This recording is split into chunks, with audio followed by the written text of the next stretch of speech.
Okay, good morning. Tampa City Council is now in session on this day of February 23rd, 2023. If we could all please stand for a moment of silence, followed by the Pledge of Allegiance.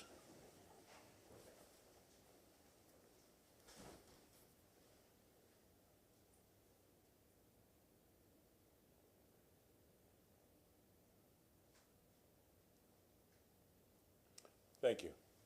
I pledge allegiance to the flag of the United States of America and to the republic for which it stands, one nation, under God, indivisible, with liberty and justice for all. Thank you. Please be seated.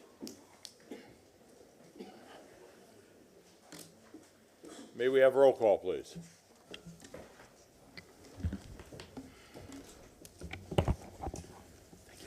Carlson, Here. Vieira, Here. Maniscalco, Here. Hurtak, here, Goots, Miranda, Citro. Here. We have physical quorum.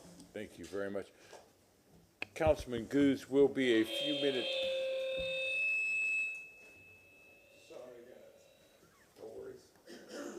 Councilman Goose will be a few minutes late, and Councilman Miranda is not going to be with us today. He's feeling under the weather.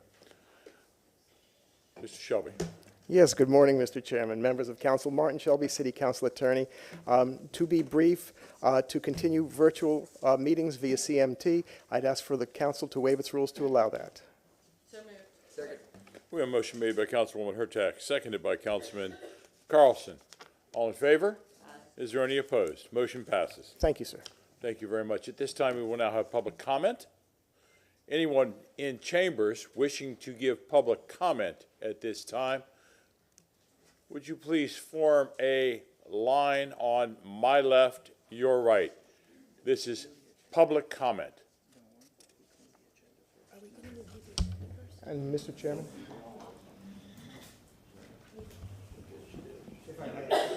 Just a reminder to the public that per council's workshop rules, the public will have an opportunity to speak after each item if you want to speak to specific items.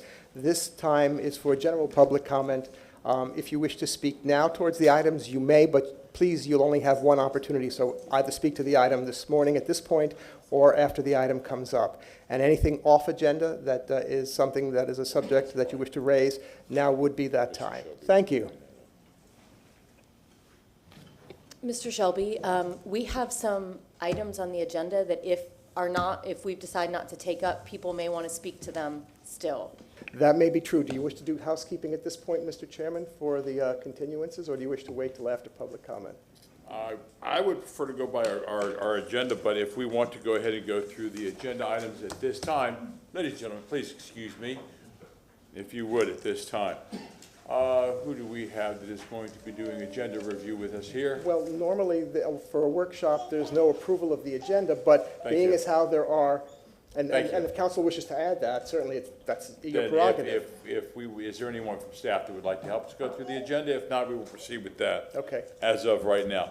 Item number one is the presentation, which our recipient is going to be here. Agenda item number 2, Item number 2. and that's Councilman Maniscalco. Actually, I believe Councilman Vieira, did you have a request with regard to number, oh, that's number 3, I'm Yes, sir, sorry. but yeah. Councilman Maniscalco, agenda item number 2. That's We good. have a letter and a PowerPoint presentation, That's good. so. Okay, we will keep that. Yeah. Councilman Vieira. Yes, sir, Mr. Chair. For item number 3, it has been requested by staff that this be continued to September, or just be continued, I guess. And I'm fine with that. It's for the disability housing workshop. And was there a memo from staff requesting a date? I spoke to your legislative aide, and she said the date of April 6th has been requested. That's fine with me. I so move if I may. Second. Ms. Travis, you're on. Did you want to add anything to this? You're muted. Ms. Travis, you're muted.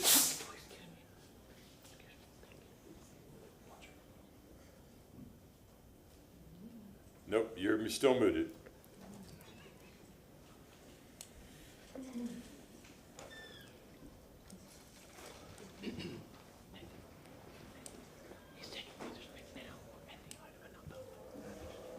Travis, you're still muted.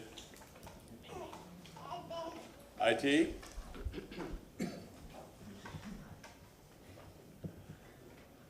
All right, Councilman Vera, did you have a definite date on that? Yes, sir, I believe it was April 6th, if I recall. April 6th, under staff reports. Yes, sir. We have a motion Or, made. I'm sorry, under staff, I thought it was going to be a workshop. April 6th is not a workshop day. It was what? Okay, well, tell you what, for purposes of today, because we have a very full agenda, I'll move it till April 6th.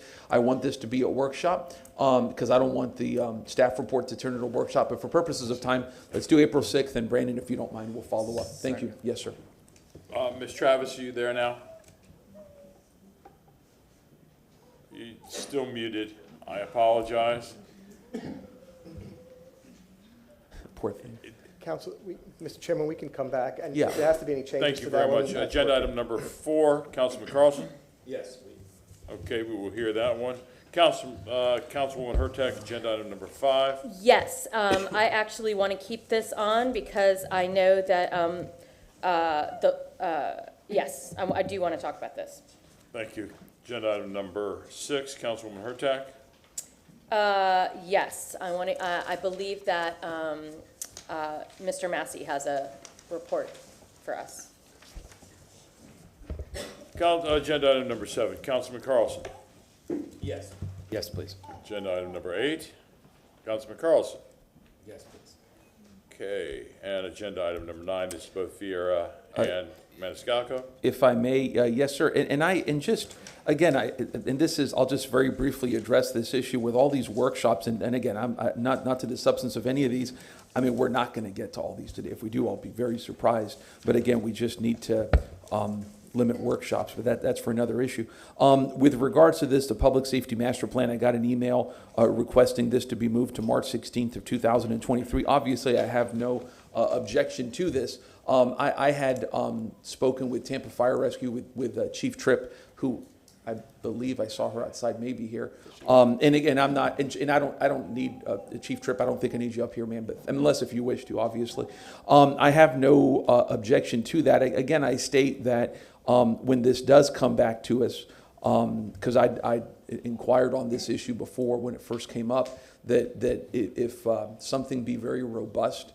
And potentially have a consultant if need be. If we can have a good, robust report on the Public Safety Master Plan without a consultant, wonderful. But again, I just state that for purposes of this, because this is a very, very important discussion to have. But again, I have no objection to March 16th. Councilman Carlson. Yeah, Nick Stucco is here, Stucco from the firefighters, and I think just like on one of these others, I think they may want, I don't know if you want to speak on public comment or you want us to keep that on the agenda, but, and thank you, Councilmember Vieira, for leading on this issue and making sure we stay ahead of it. But it seems like there are updates from the experts in the community that could help us move this along faster. So I don't know whether Nick, do you want to cover it in public? Don't say the substance now, but are you okay covering it in public comment, or is there enough substance to leave this issue on the agenda? I'm okay with public comment. Nick Okay. Stucco, Tampa. All right, thank you. Thank you. Mr. Chairman, Councilman Goods. if the union president is going to speak, I would like to hear from the chief, because I want the chief to tell us a definitive timeline of when the safety master plan will be done. I think that's fair to everybody, so we can know where we're at in the process, so we don't keep kicking it down the road. We need to bring this to a close. I'm sure she's doing her best she can, but if she can just narrow it down a little bit more and give us a more definitive timeline. Then if the council doesn't mind, we have had enough time talking about whether or not we want to keep it on the agenda or not. Let's just keep it on the agenda. Agenda item number 10. Councilman Goods. Yes. Thank you. Agenda item number 11. Councilwoman Hurtak. Yes, they're requesting continuance. However, the representatives of the Sierra Club and the Friends of the River are also planning to present. So we're going to leave this item on because they're going to present, even if the city or the staff is not prepared. Second. Agenda item number 12. This is Councilwoman Hurtak. This item is going to be continued, along with several other items, 13 and 14, I believe. And, so I am fine, with 12 being, continued to, September 28th. Okay, we have a motion made by Councilwoman Hurtak, seconded by Councilman Carlson. All in favor say aye. Aye. Is there any opposed? Motion passes. Then Councilman Maniscalco, there's also a continuance asked to April 28th on agenda item number 13. Yes, for 13 and 14, both my motions, I'm fine, so we can all hear everything together. So move to continue item 13 to September 28th, 2023. Second. We have a motion made by Councilman Maniscalco, seconded by Councilwoman Hurtak. All in favor? Aye. Is there any objections? And also move to continue Motion passes. item 14 to September 28th, 2023. We have a motion made by Councilman Maniscalco to continue agenda item number 14 until September 28th, seconded by Councilman Vieira. All in favor say aye. Aye. Is there any opposed? Motion passes. Councilman Carlson. Could I just say, I got a lot of calls from neighborhood leaders about these three, and I would just ask that in the interim, if staff could have a meeting with a group of the neighborhood leaders to brief them on these and have a discussion with them about the significance of it. It'll save a lot of time in the meeting when it finally comes up. Thank you. Okay, agenda item number 15. This is about the safety and security of parking lots in Ybor, and the reason they want this continuance is because the community has created a new safety group that they want to have time to work on this. So therefore, I am fine with continuing it because the community is asking for that. Motion, please. Motion to continue until September 28th. We have a motion made by Councilwoman Hurtak to continue agenda item number 15 to September 28th, 2023, seconded by Councilman Carlson. All in favor say aye. Aye. Is there any opposed? No. Councilman Good. Mr. Chairman, item number 10, we can go back there a second. I didn't see the Let's finish on continuance. item 15. Is there any objections? No objections. Motion passes. Councilman Good. I'll go ahead and grant the continuance. I didn't see that portion of the continuance there for item number 10. I can wait on that. Yeah, motion for continue item 10 to April 27, 23. Second. We have a motion by Councilman Goose to continue agenda item number 10 until April 27th, 2023, seconded by Councilwoman Hurtak. All in favor? Aye. Is there any opposed? Motion passes. Councilman Carlson. Yeah, just on number 15, which is about safety and security of parking lots in Ybor, we had heard a lot of complaints over the last couple of years. I've personally seen what appears to be a higher police presence, and I'm getting more compliments on however it's being handled now. So I know people still have concerns, but thank you to anybody who's been involved in trying to fix that problem. I know that the people down at the the Ybor City CAC CRA have been working very, very hard and working with TPD on that. So I thank both of them for taking the steps in the initiative, both Tampa PD and the Ybor CAC CRA. Okay, now let's start with public comment. Everybody, I know you want to get there, so if you don't mind me. Councilman Good, you're recognized. Just want to welcome the Charlotte, North Carolina elected officials who are in town. They're in town visiting our city, looking at what we're doing. I always thought Charlotte was above us, but they want to come and see what we're doing. Lucky, one of our good friends, Randall, called me late last night and asked me to come to Water Street to meet some of them. I wish we would have known they were here. We probably all could have visited them and talked and chatted with them. I met Marjorie Malone, who's the District 5 person in Charlotte, had some great conversations with some of the school board members there. So just want to welcome them to Tampa, and if they're here in the audience or in town, feel free to come by City Hall and meet some of us. Thank you, Mr. Chairman. You're welcome. Again, ladies and gentlemen, I know you've been standing there waiting to speak for public comment, and I thank you for indulging us. Please, sir, if you would like to start public comment. Good morning, Mr. Chairman, Council. My name is Tony Huffman. I'm with B&D Towing and Recovery here in Tampa. I rise to speak with you this morning on the issue of the City of Tampa Police Department bid. It was canceled yesterday, and we are grateful for that. Thanks to you all for all your participation in that. I would, however, suggest that a workshop be put together between staff of council, the City of Tampa Police Department, certainly the City Attorney's Office. We know this this matter's not going away. It has to be resolved. How it's resolved, I think, will take a collective of minds to put together what we all understand. Certainly from the towing industry side, we know how to store cars, okay? From a legal standpoint, we don't understand what has to happen from the police department side for maintaining chain of custody on evidence. So if we were to understand that a little bit better, we might have some input as to how we could put this together and make it work. Once again, I thank you for all your efforts that's been put forward on this. We know it has to be resolved, and we stand ready to help you. Thank you. Thank you. Good morning. Thank you for letting us come and share our opinions about this Sir, would towing you for mind the city please of giving us Tampa. your name? My name is Dennis Nauman with Action Towing of Tampa. And we're out here to assist Tampa Police Department in taking care of the vehicles and stuff. And our concern is if they monopolize this with one tow company and empty these yards, there's things they can do to help the city move forward. But as far as all these companies, putting one company in charge would be a big mistake, because you're gonna be putting a lot of littler businesses out of business. And there's many people that these companies that are on rotation, we have a lot of people that we put to work because of it. You know, Tampa's a great opportunity. Keep everybody moving, keep everybody working, especially with the housing industries and the prices and stuff. People need to work. And if you put one company, they're not gonna hire all the people that are gonna have to be laid off from smaller companies. And that's our biggest concern. If we can evolve into helping you maintain the integrity of the cars and stuff that need to be stored for the protection for the police department and things like that, but it would be a big mistake to just chop everybody off. So thank you for your time. Thank you. Good morning, Mr. Chairman, council members. My name is Mark Fenner, and I'm with Advantage Transport Towing. I'm also here on behalf of the towing bid that came in. It kind of caught us all off guard last Friday when we received this. We've, of course, talked amongst ourselves. We've reached out to attorneys and everybody else, just trying to figure out what we can do.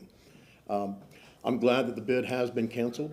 I agree with Tony, who spoke above it. He's, the first person out here speaking, saying that we do need to have more interaction with you guys, a little bit of a workshop, so everybody's kind of on board with the same thing. I hate to see one company getting a bid such as this. We've been working with Tampa Police for a number of years. I think we've all done a relatively good job doing so. At least we hope we have. And we'd like to continue to do it as well. Dennis before me spoke here a little bit, saying that it's going to have a huge impact on our employees, our businesses. And these are all things that we want to bring to your attention. Please look out for us. We've been trying to look out for you guys for years. And again, we showed up today and I got there's going to be more people speaking behind me.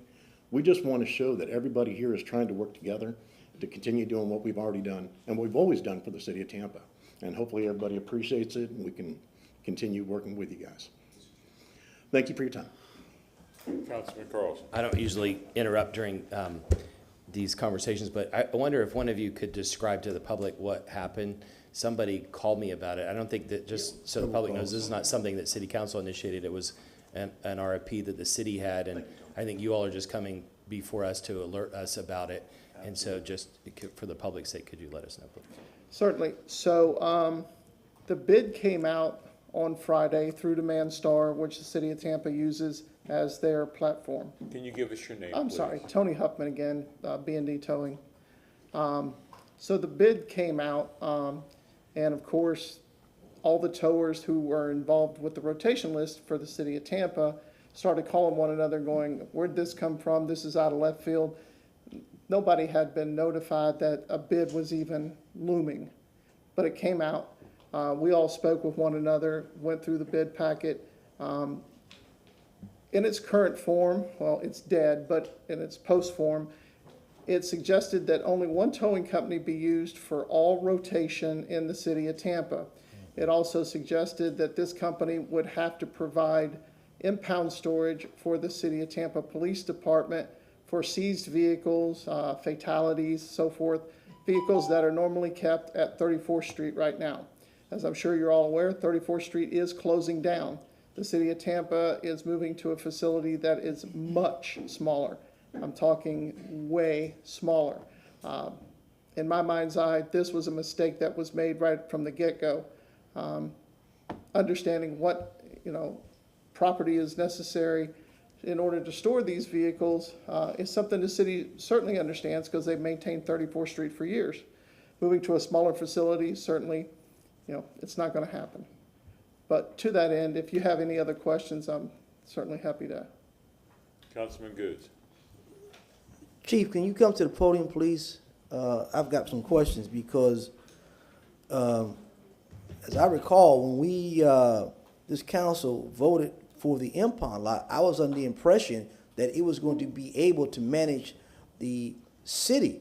But this gentleman is saying it's much smaller than what our current impound. And I know for a fact that the impound lot 34 is used for our seized vehicles, evidence vehicles, and so forth. So I'm kind of baffled that he's saying that it's smaller than what we have out there, because I was under the impression this project that this council voted for was going to be able to cure our problems for the needs of the city. Number two, as it relates to, for like 2 years, maybe 2.5 years, Starks Towing has been calling me about this tow issue, and I thought Mike Smith had been working on that, had dealt with those issues, and now I hear this. So if you can just elaborate on one, that facility and what's it supposed to maintain, so this council has to have an idea of what we voted on and versus what our bang for our buck we're getting.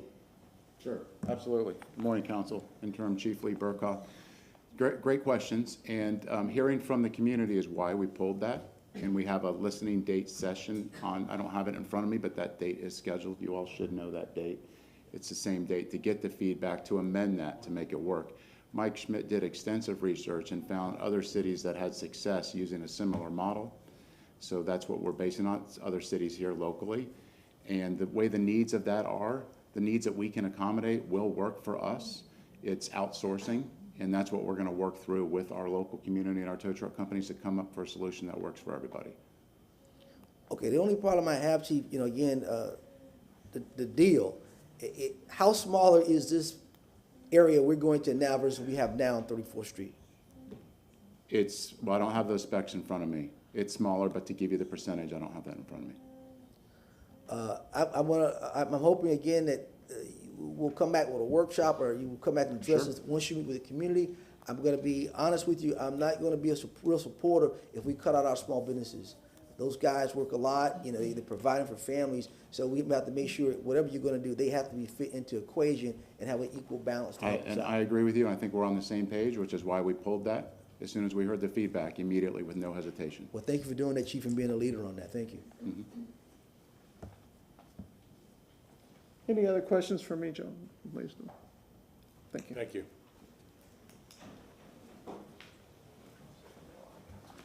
Good morning, Council, City staff, President, those listening in. Nick Stocco, President of Tampa Firefighters, Local 754.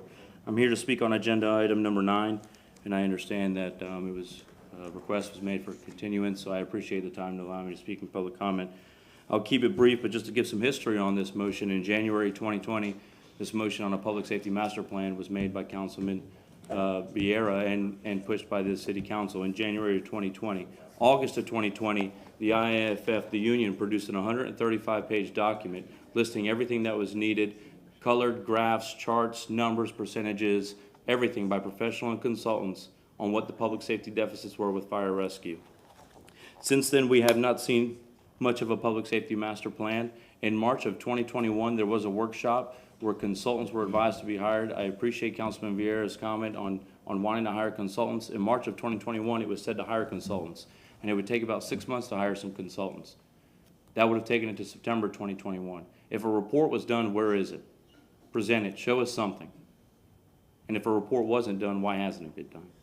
We're here in 2023, and it's in January, it was asked if more time was needed to conduct a public safety master plan. I understand elections are right around the corner, but give the firefighters some kind of information, something that we can take back on and work on, so we can take back to the members and see how we can get better and work together.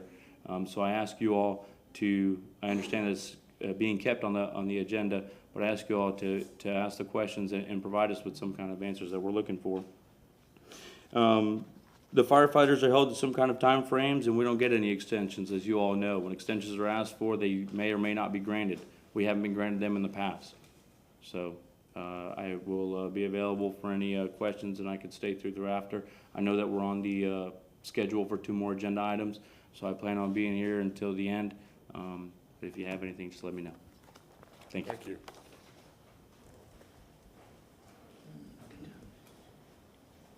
Council, how you doing? I'm Mark Skaggs. I'm speaking on behalf of Starks Towing.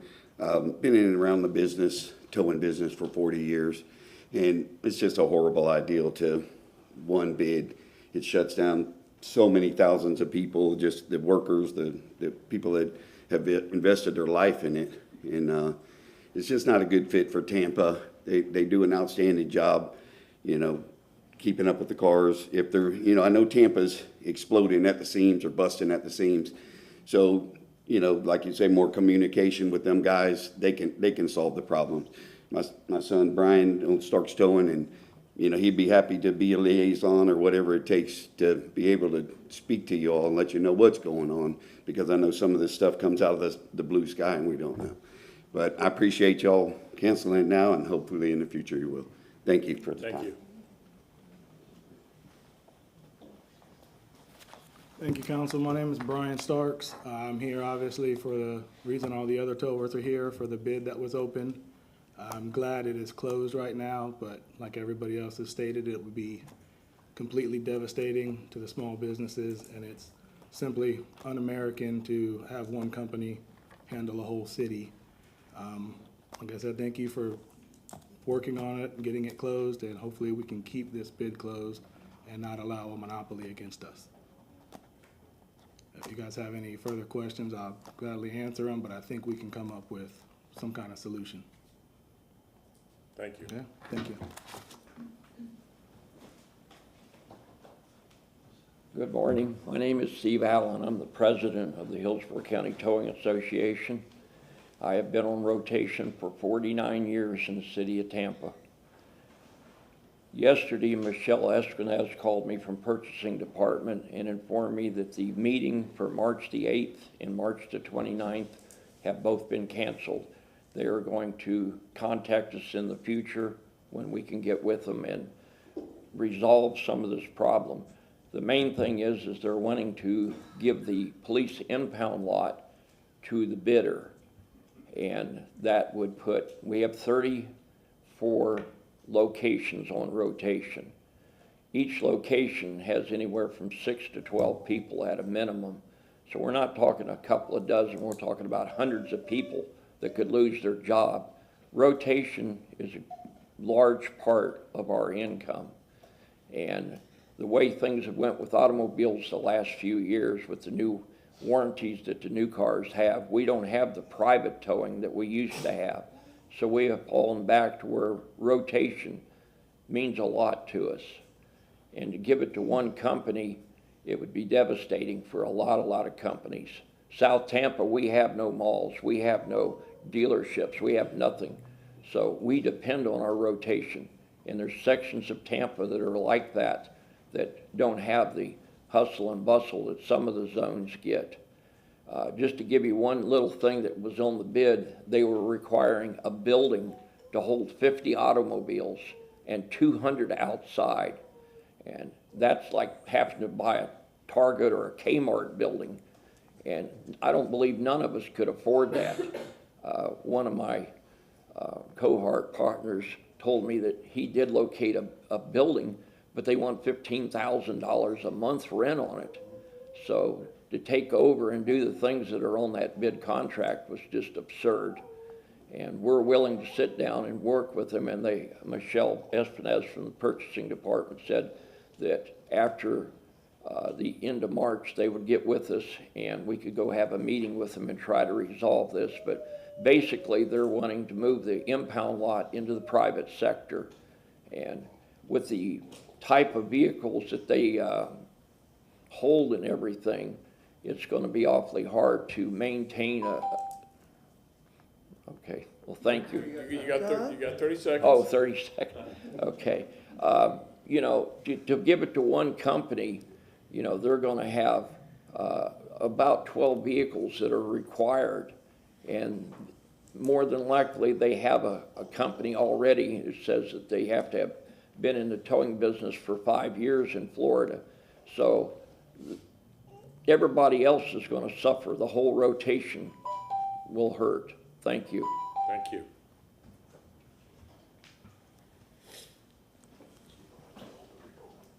Mentes, not Tampa, Florida. I'd like to speak in retrospect and future plans of the Police Review Board and the appointment of an attorney. I'd like to say the white king of England and the slave masters wrote the United States Constitution.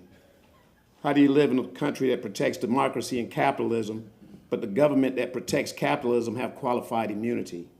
Qualified immunity is a problem, not police violence or police review boards. How you live in a system that have a constitution that say African people are 3/5 of a human being. That is exactly what keeps black people begging, keeps us confused and begging from the day we're born to the day we die, begging for freedom and natural rights that's supposed to be inalienable rights. Pretty soon, black people will be begging for the right to beg. White folks have all the black beggars as a bunch of buffoons. White people know better. They would never accept that standard for themselves. They're acting as African people are making progress. The white people already know that by the time we catch on to their schemes and scams, 3 or 4 generations would have passed you by.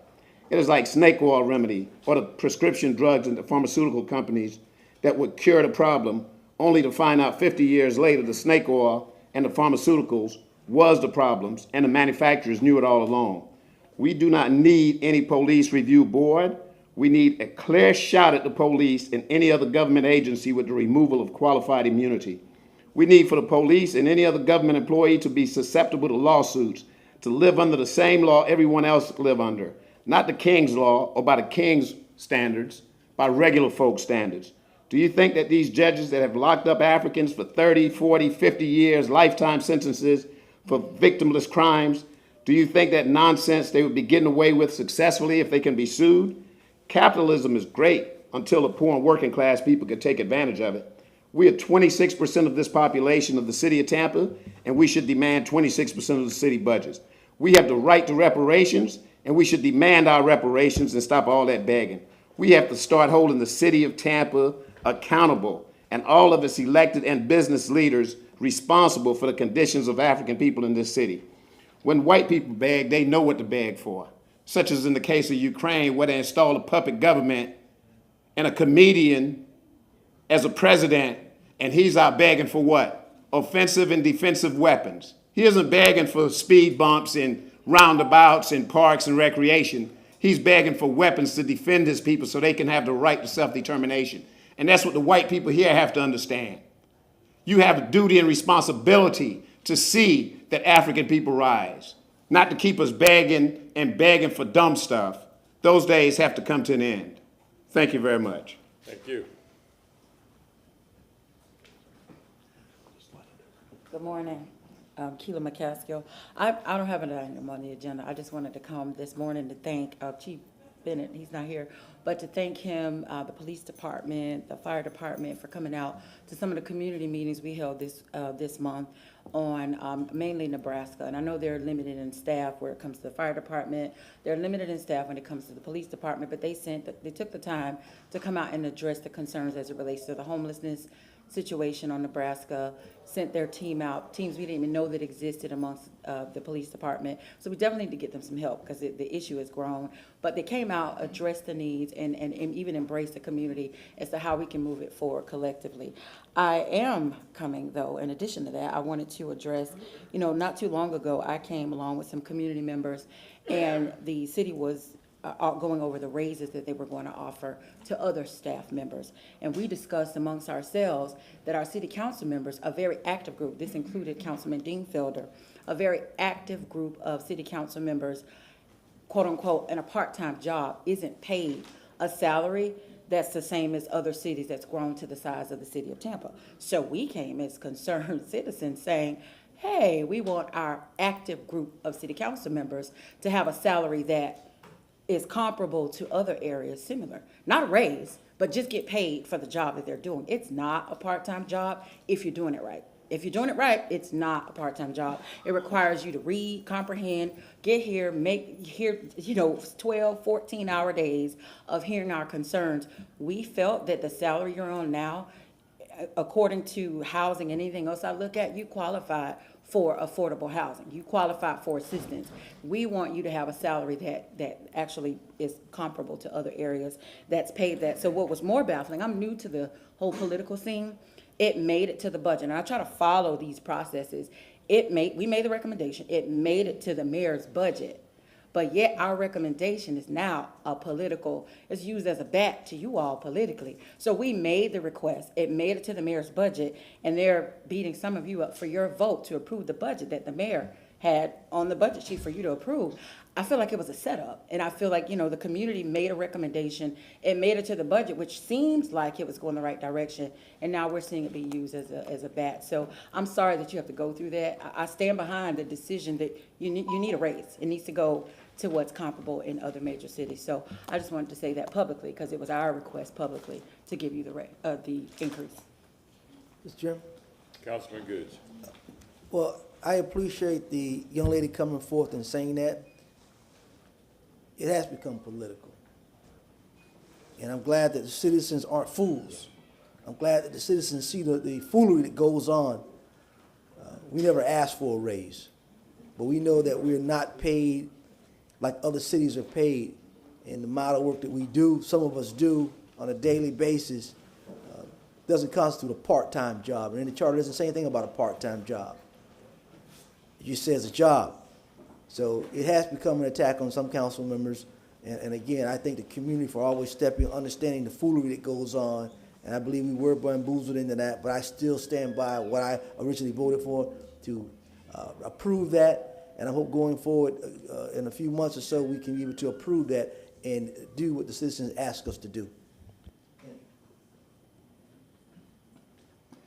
Good morning, Council. My name is Nathan Hagan with EMB Tampa. In the last 4 years, rents in Tampa have risen by more than 50%. Uniquely bad in a country where double-digit increases have been commonplace, Tampa is consistently rated one of the worst cities in the country on this. The fastest growing homeless population in the city in Tampa is over 65. The average renter spends between 50 and 75% of their income on housing and transportation. We are in a crisis. This sitting city council can't be blamed for causing it, but we only have one city council today. Each of you lead it. There is no escaping the moral responsibility you have to address this. Yet in 2 years that I've been working on this issue, this council has enacted not a single meaningful change to address the underlying systemic problems. In my time coming here and lobbying you all, there has been no significant change to our approach to housing, which has made it realistic that we will build the tens or hundreds of thousands of homes that we need to house both our old neighbors and our new. Rent control would have been something. ADUs were supposed to be voted on in December, and this council failed to make that happen. Our community land trust has gone nowhere. The Tenant Bill of Rights is essential, and I'm grateful we passed it, but it's a drop in the bucket. Rental assistance has helped many people, but no one would suggest that it will change our trajectory. I say all this because I can't help but think there's a misunderstanding. West River is an important project, but it's just a few hundred units. Meanwhile, I would not dare to count how many homes this council rejected over the last 4 years that undo that good work. The mayor's 10,000 number is not enough. In 20 years, Tampa's population has grown by 80,000, while the county has grown by 500,000. Never mind Pasco, which has absorbed a lot of people here. To meet our potential, we need to be where the next 500,000 people can live without displacing the people who already live here today. This is done through our comp plan to be discussed this morning. If you care about funding transportation, preserving our natural space and climate, funding critical infrastructure, and building a robust competitive economy, you should see that, and you should understand how we have failed to plan and have therefore planned to fail. This is why All for Transportation failed. This is why we're the most expensive metro area in the country on transportation. This is part of why wages and productivity are so low. This is why FDOT prioritizes our suburbs. This is why Tampa is losing power to the county every year. This is why our planet is burning. This is why people die every day from traffic violence in our city. This is why we don't have enough money to fund public safety. This year, when you listen to city staff discuss our comprehensive plan, understand the things that have to change. If not, you are abandoning your constituents and guaranteeing that Tampa become only a wealthy suburban community while St. Pete leads our region in the next decade and beyond. Tampa has room for the next generation. You just have to say yes. Thank you. Mr. Hagan, Question? there is no comment. Okay. There is an acronym that you're familiar with. If we had more neighborhoods in this town referring to YIMBY, we might be better off. Yes. Thank you.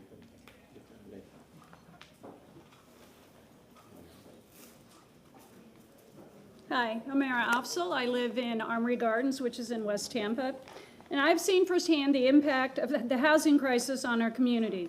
Many families and young people are struggling to afford housing, and like Nathan was saying, we need to take action to address this crisis. I live in a historically working-class neighborhood. Only lived there 3 years. I could not afford to move into my neighborhood today. We also have a lot of people who have lived in this neighborhood for generations, and they are having to move out because of the increase in housing costs. Things that you can't control, but things like the increase in homeowners insurance. So we're seeing current residents have to leave because they can no longer afford to live there, and we're seeing family homes approach $1 million in just a very short period of time, and this is just not acceptable. As you listen to staff present on our comprehensive plan, not just today, but every time it comes up this year, consider the role it plays in causing neighborhoods like mine, where multifamily housing is largely banned, to be so attainable. We need to build more homes and make them more affordable for everyone, not just in my neighborhood, but in surrounding neighborhoods like Oakford Park and south all the way to Gandy. That means smaller homes and more dense development and rules that encourage it. I understand that some people may be concerned about the impact of new development on our neighborhood. However, I believe that responsible development can be done in a way that benefits everyone. We need good design standards, not rules that make multifamily housing impossible to build altogether. And I'm currently surrounded by homes that have become Airbnbs because people wanted to build multifamily housing there. They were not allowed to, so the homes just sit and they've become full-time Airbnbs. I urge you to consider updating our comprehensive plan with pro-housing policies. It is time to take action to address the housing crisis and ensure that everyone has access to safe, affordable housing. Thank you. Thank you.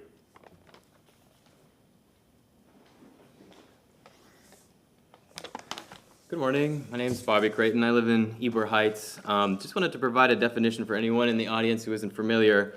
Exclusionary zoning. Exclusionary zoning laws place restrictions on the types of homes that can be built in particular neighborhoods. Common examples include minimum lot size requirements, minimum square footage requirements, and prohibitions on multifamily homes, limits on the heights of buildings, and that's what we have now.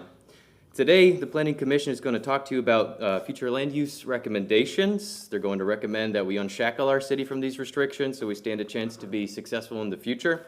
And they're right. We need to redraw the map to allow missing middle housing in our city and overhaul the land development code to give our residents a chance. But there's something else I've learned. Exclusionary zoning not only means the exclusion of certain types of housing in a neighborhood, but also partially an exclusion of that neighborhood's ability to support economic development and commercial businesses that are within walking distance from where they live. I live in Ybor Heights. Nebraska Avenue runs through my neighborhood from 26th Avenue to MLK. I've had conversations with the planning staff about Nebraska Avenue, and I've learned that because the residential neighborhoods surrounding it don't have the density to support commercial development, and because the lots on Nebraska are too small to support the parking requirements, it's improbable, if not impossible, for development to be successful there, even with mixed-use development. Think about that for a second. Our policies are stifling growth and strangling our neighborhoods, like mine, and we desperately want to realize a better vision for our future. I want to live in a walkable neighborhood, and for that to be possible, that means there needs to be places in my community that I can safely and comfortably walk to, and people living in that neighborhood to support businesses in walking distance. And we don't have that on Nebraska Avenue. Let's fix that. My neighborhood is just one of many in East Tampa.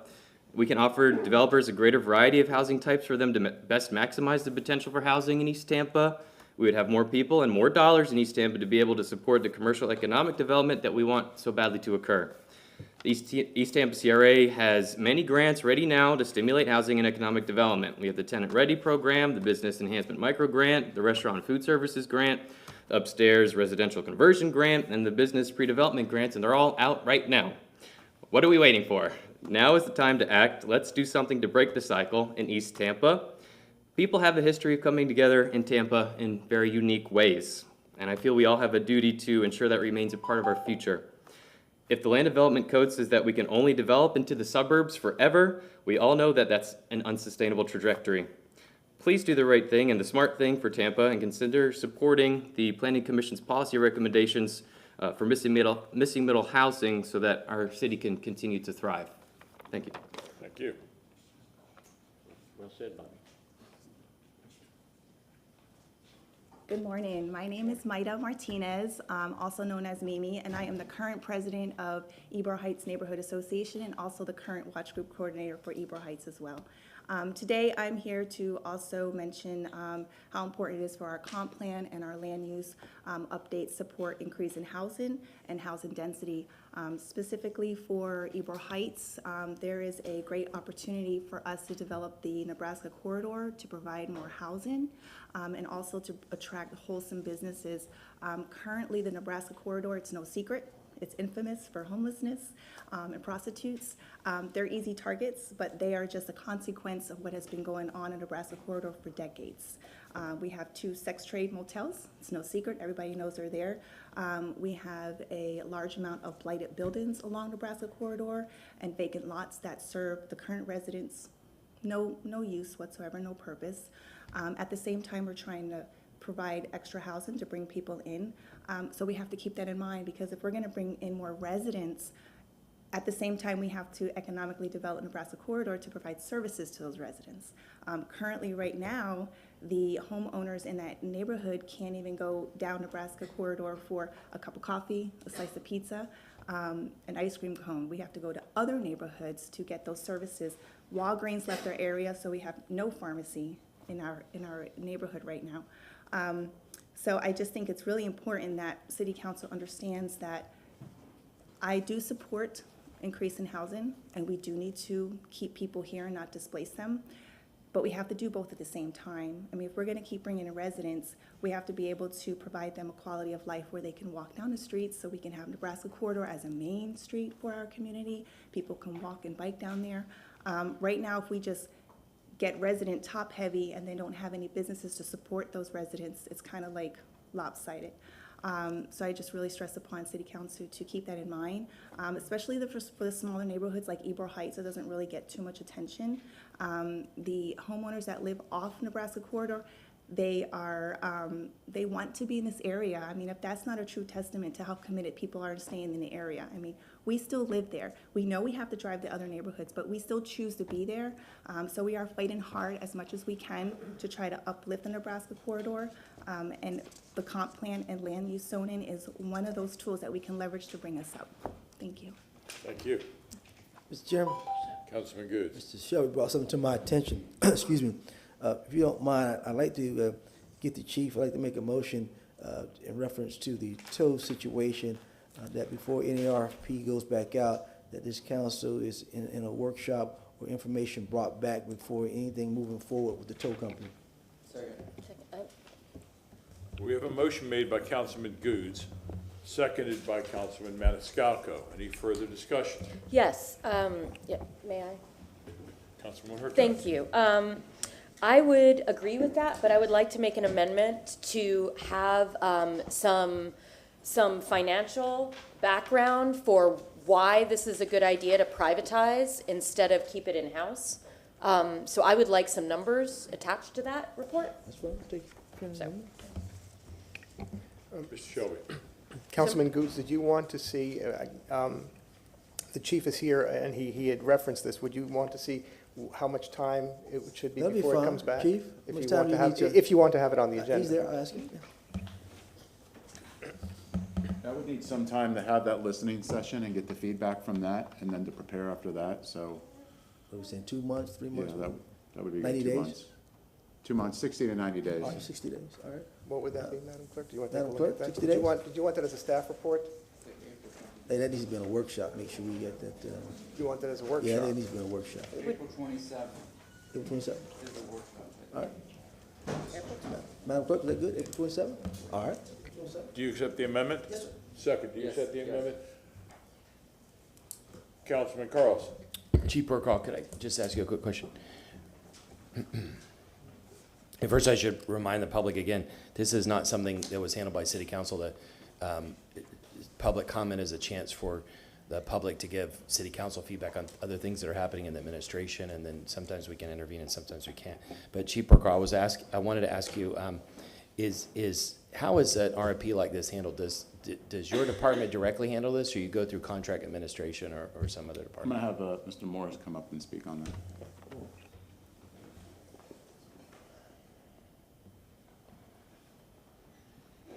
Morris Massey, Legal Department. The way the process works is that the requesting department, if they are in need of some services, will work through either purchasing or contract admin to create an RFP that then goes out on the street. And then people bid or submit proposals in response to that request. That's then evaluated internally. Then if an award decision is made by the administration, then that contract comes to council. So that's how the process works. Yeah, so the point is that it's not the fault of the police department, and this, I assume, is handled under contract administration. We've heard public comment in the community, lots of complaints about contract administration. I've asked privately for the chief of staff to look into that, and I hope that they will take a more broad perspective on it. This, on the surface, seems to be very anti-competitive, and seems to be somewhat consistent with some of the other things that have been done in the past. So I hope that the administration will look at this and fix it. Thank you. Understood. And obviously, the proposal has been withdrawn, so there's really nothing pending at this time. So just to clarify that for the record. So. Councilman Goods. Mr. Massey, let me ask a question on that line. Remember back in 2019, I talked about these RFPs. I know other cities, before any RFP goes out, it goes to their councils to make sure so kind of overview and look at what's there. Is there some type of policy or something restricting this council to get those RFPs before they go out? It's not how our government and the system works here. The exception is if the RFP is utilizing CRA dollars, then per our agreement, because CRA dollars, and you are sitting as a CRA, before those RFPs are put out on the street, if CRA dollars are involved, then you would have the right to look at the RFP before the scope of the RFP before it goes out on the street. So what I'm asking, what our form of government, is that in our constitution saying this council cannot do that? Or? The way the charter works is really the mayor's in charge of all administrative functions. She cannot enter into an agreement, the mayor cannot enter into an agreement without your approval, so that's when this comes to you all. So the RFP, all that's done on the administrative side of the house. Then when they have a contract, then it comes before you all, and you hear whether the concerns from people. So there's nothing really for you all to consider at this juncture. Mr. Shelby, I see you looking this way, so you have something to say on that, sir? Well, it's a question, it's a question of how it can be structured, council, because what I'm hearing from council is that you wish to know, and RFPs are generally available online. Correct. When the city puts out an RFP, it is put out publicly. The platform name, I think, has changed, but it used to be called Demand Star. All city RFPs and bids appear on Demand Star, and that's how it's publicly noticed to everyone that there is a proposal that the city wants, is requesting responses for, or there's a bid outstanding for. Mr. Shelby, I want to hear from Mr. Shelby. I want to hear what he has to say. If I can, what it sounds like to me, council, based on what I've heard, is with regard to these processes, you'd like to be informed of it at the start of the process rather than being the last part of the process with an up or down vote when a contract is brought to you.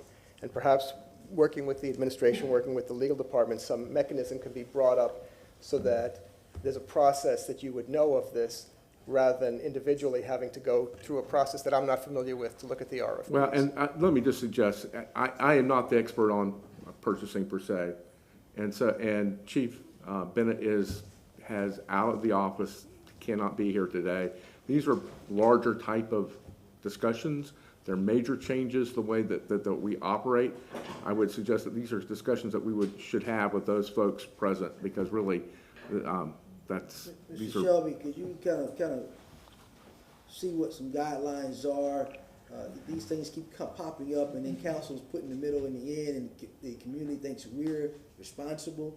So I think maybe we need to look at how the policy is written, or what the charter says, and you can take a look at that to see what this council may be able to do. This council may be agreed to maybe change something, or look at how going forward, we can have those things come to us before, and have discussion before, and then versus after, then we get in these situations. I'd be happy to do that, council. If that is council's direction, to work with the legal department, together with the administration, just to discuss the matter and just be able to inform council, I would ask that you direct me in the form of a motion, and I'll be able to do that. Well, If that's the sentiment of council. I'd like to make a motion. How about I get a second to research and see how we can look at making sure we're working together and we don't have these kind of circumstances come forward. We have a motion made by Councilman Good, seconded by Councilman Carlson. All in favor say aye. Aye. Any opposed? Well, do you want it to come back on a particular date? Yeah, we haven't approved the other motion yet. No. Was there another motion on the floor? Yeah. Oh, I'm sorry. Well, let's better go back. Let's better approve the first motion in reference to 60 days for the chief. Yeah, April 27th. April 27th. We got that date. That motion was made by Councilman Good, seconded by Councilman Maniscalco, with the amendment from Councilwoman Hurtak. All in favor say aye. Aye. Is there any opposed? Motion carries. Now on the second one, I believe we already made the motion. Councilman Goods, Councilman Carlson seconded.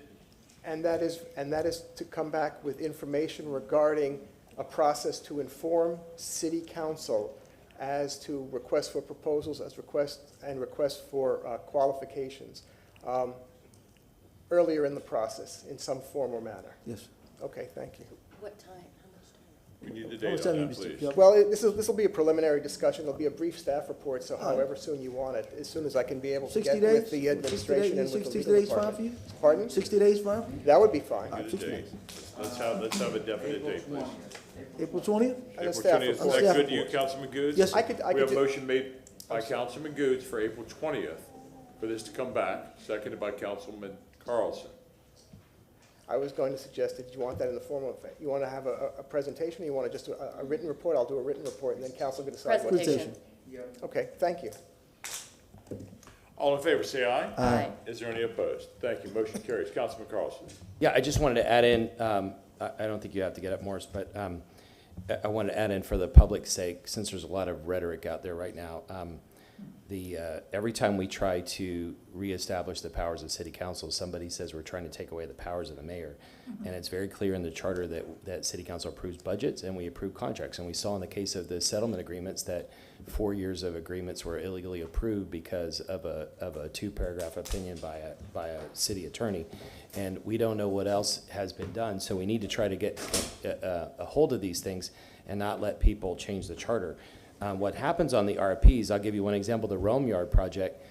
The mayor had a press conference on Rome Yard and said, we've decided who won the RFP. And city council was not informed at all. And technically, city council has to approve the contract. It was only a year later, with a year of negotiation, that was presented to us, and it was presented as a done deal.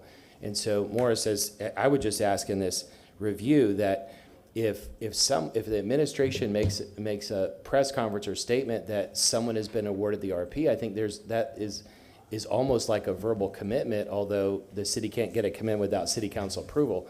And I would just say that a press conference like that usurps the power of city council. So I would ask that we consider city council certainly should be informed about certain RFPs, especially if policy changes are involved, which is under the purview of city council, and we should be aware of RFPs of a certain size or type, but certainly if someone is approving, quote unquote, approving an RFP, that seems to go against what the charter says about the powers of city council, and I think we need to somehow change that because it gives the implication that city council is only a rubber stamp, which obviously we're not. Thank you. Thank you. We will go back to public comment online. Miss Allison Date, are you there? No, I'm here. Then are you going to speak during public comment? Yes, I will. Yes, I was going to wait till after the land use presentation. Oh, she can if she wishes. If you'd rather speak to that is fine. Thank you. Lawrence Piermack, are you online? Michael Randolph. Mr. Randolph? CDC. I'm also the CEO of the National Institution for Strategic Planning, as well as the Center for Nonprofit and Community Development. I'm coming today with over 30 years of experience in working with community development corporations nationally. I started out as a community organizer / community engagement specialist. From there, I went to community program development, including specialized in public safety, workforce development, and business development.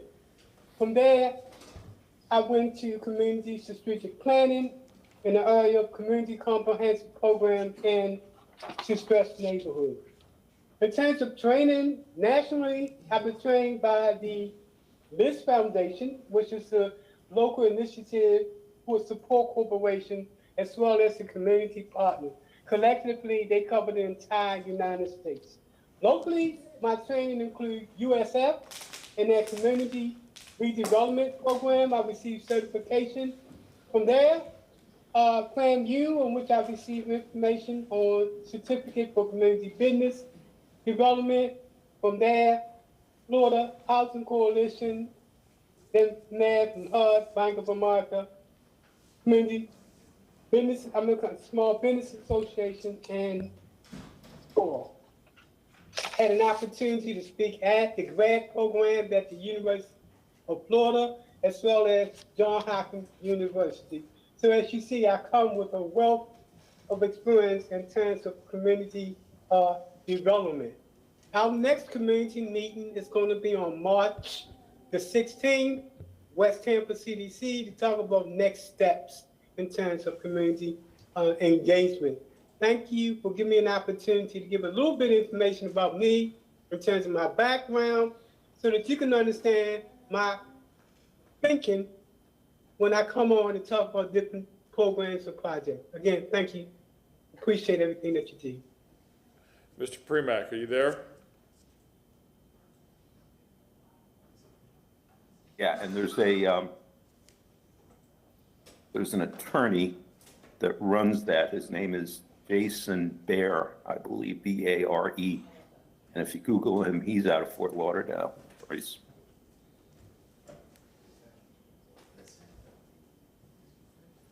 Hello? Hello, Mr. Premack, are you there?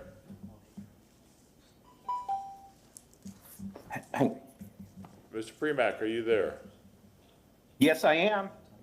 Do you have time for public comment? You have 3 minutes. Thank you, sir. I just want to thank the council on number 2 for carving out Harbor Island. And we are a different community, and the reason we are a little bit different, and we would ask the council to consider us different, is if you drive home today on the and go on Beneficial Drive, which is the East Bridge, and also on Knight's Run, which you've heard of once or twice, all right, you will see a beautiful, beautiful installation of trees, flowers, everything going in to the tune of over $100,000, all right? We pay for this on city property ourselves. We're gonna pay for the irrigation, all right? So when it comes to carving us out and for zoning issues, we want a voice. And we do want to be considered separate than the downtown. We're one of the few groups that will get in front of you, say, hey, we want to do this, and we'll pay for it ourselves. So that's all I will say, and I thank you for carving us out under number 2. Thank you. Ms. Pointer. Ms. Pointer's not on? Okay. Ms. Bennett. She's not online either.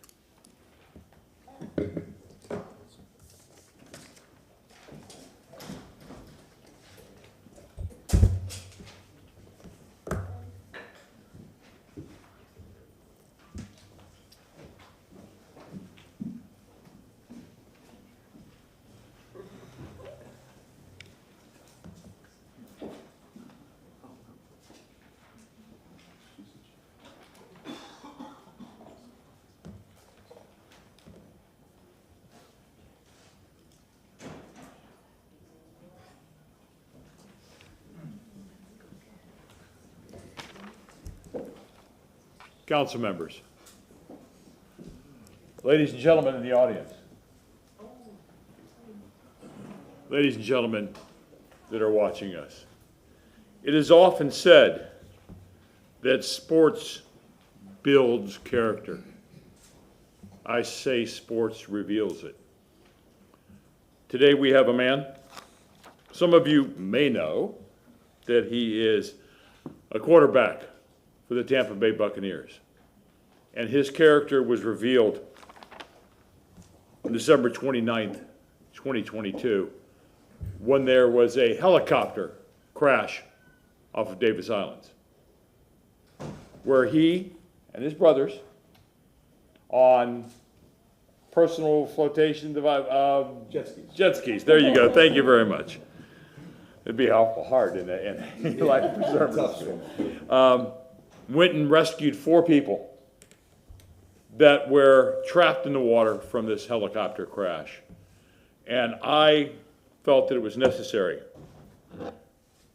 to present Mr. Blaine Gabbert with a commendation for his heroic acts, and I also have commendations for Brett and Tyler, his brothers, that were there to help save 4 lives. And I'm just going to read this, but I want you to speak to the people and give us your words. Tampa City Council recognizes the heroic efforts of Blaine, Tyler, and Brett Gabbert after a helicopter crash on the afternoon of December 29th, 2022. Your quick thinking and bravery saved the lives of 4 people, and it is testament to your devotion to your fellow man. Your familiarity with water safety, coupled with your courage to the successful rescue of the Hupp family and the helicopter pilot. It is the pleasure of Tampa City Council to honor you and your brothers with this commendation on the 23rd day of February 2023. Thank you for your bravery. Thank you for everything you did for these people. Appreciate that. Thank you, my friend. Quick word. Thank you, council members, for all you guys do. The city of Tampa is great, and my wife and my young daughter, we're going to call it our permanent home. So thank you for all you do in the community for our city. It's awesome. Thank you, Mr. Chairman, as well. But we happened to be in the right place at the right time. We did our small part in that rescue, and I would hope any community member would do the exact same thing. But most importantly, I'd like to thank the Sheriff's Office, the Police Department, and the Fire Department, because without your guys' role in that, you don't know how it would have ended up. Luckily, they all lived, and it's kind of a fairy tale story, but no, thanks again for the recognition. I appreciate that. My brothers appreciate that, and thank you for all you guys do. Thank you. I think there's a couple of women over there you need to introduce. Yeah, so this is my wife, Becca, my little daughter, Lady. She's been a trooper today, so she's been sitting here hanging out. So we've made Tampa home. So thank you again for all you guys do and keeping this community what it should be and what it is. Blaine, I think there's a few people over there that want to come up and make some comments. So why don't you come stand over here and give them the podium for a second. Good morning, council, city staff. Ms. Gabbard, on behalf of Tampa Firefighters Local 754, thank you so much for your efforts. You saved a life, and you are going to be recognized. So we do have some swag bags here for you and your brothers. Thank you very much. And we invite you to come to the Tampa Pediatric 5K run on us for you and your family. I would love to do that. All right? Thank you again. Thank you. Appreciate it. Thank you, council.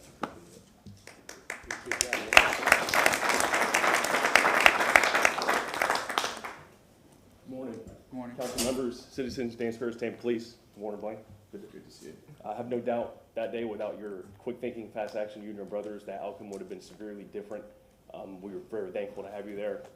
Definitely extend our gratitude and appreciation on the Marine Unit and Tampa Police. We have our chief next to you as well. And when you leave here today, leave here knowing that not only do you have a fan base on land, but you now have a fan base on the water. Thank you. Appreciate it.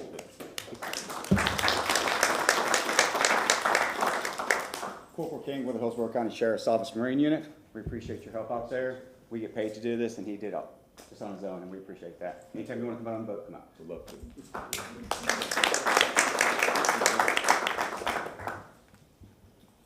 Stephen Hoops, Bruce with the Hillsborough County Sheriff's Office. On behalf of the sheriff, I want to thank you for allowing us to participate in this accommodation and recognizing Blaine Gabbert here.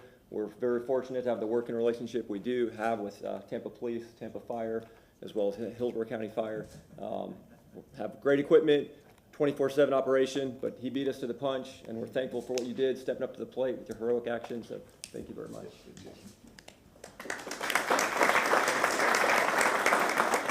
Morning, Council. Interim Chief Lee Burkall, you're smiling. I don't need to say my name 10 times a day.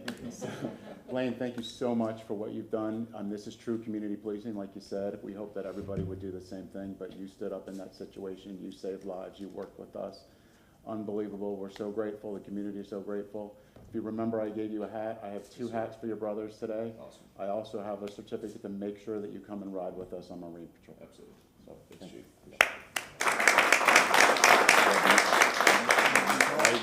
Chair Pro Tem, Council. I just want to say thank you to you and your brothers for such a heroic act. Thank you to our public safety folks who helped, and thank you to the Bucks for hiring people with great values. Thank you. Thank you very much for all the work that you do, both professionally and individually, and it's good here to honor you here today, and we know that all of Tampa supports this 100%, so thank you. Yeah, thank you for everything. A very heroic effort with you and your brothers. We really appreciate, everything that you've done, and we're glad that you came down here so the public we can acknowledge you and all this. So thank you very much. Yes, ma'am. Also want to echo the thanks, but really just thanks for being the kind of person that stops. A lot of people would have just kept going. So that speaks volumes to you and your values, and we really are thrilled that you are a part of our community. And I also want to thank you for bringing your adorable daughter and your lovely wife today, but she has been just really fun to watch. It's nice to have some youth in the audience, so thank you. Guido, where did he get that 2-piece suit from, man? I love that color. Tim, did you get a picture of that guy's suit, man? I love that suit, man. As a person who's been a first responder and gotten to scenes and people are standing around looking, you didn't do that. You and your family jumped into action. You didn't let fear deter you. You went into a fight mode, and you were able to do what you need to do to help that family out until the other first responders could get there with the proper equipment. I want to say thank you for your efforts. Thank you and your brothers, and great to have you here and part of the Buccaneer staff. Like Mr. Carlson said, it's great when you hire great people to do great things, and obviously they hired a great guy in you, and we appreciate you for what you've done. No, thank you again for the recognition. I appreciate it, and thanks for all you guys do. Thank you very much. Mr. Chairman, Mr. Chairman, can we get a photo with Mr. Gabbert? Surely, let's get up there.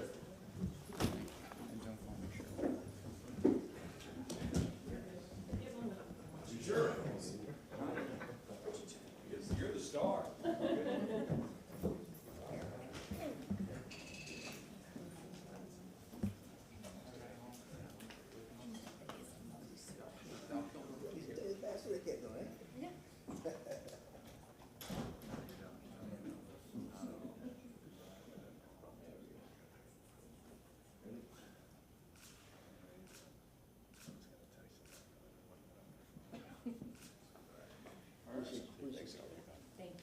Thanks. Thank you, buddy. Thanks so much.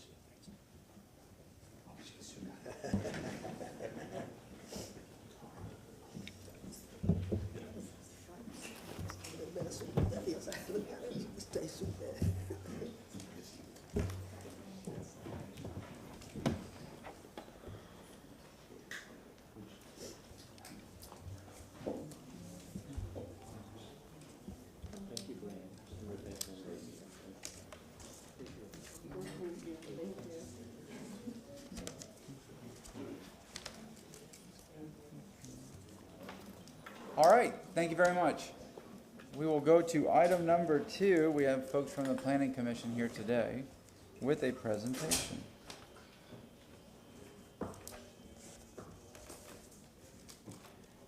Good Yes, morning. ma'am, go ahead. Good morning, council members, Melissa Dickens, Planning Commission staff.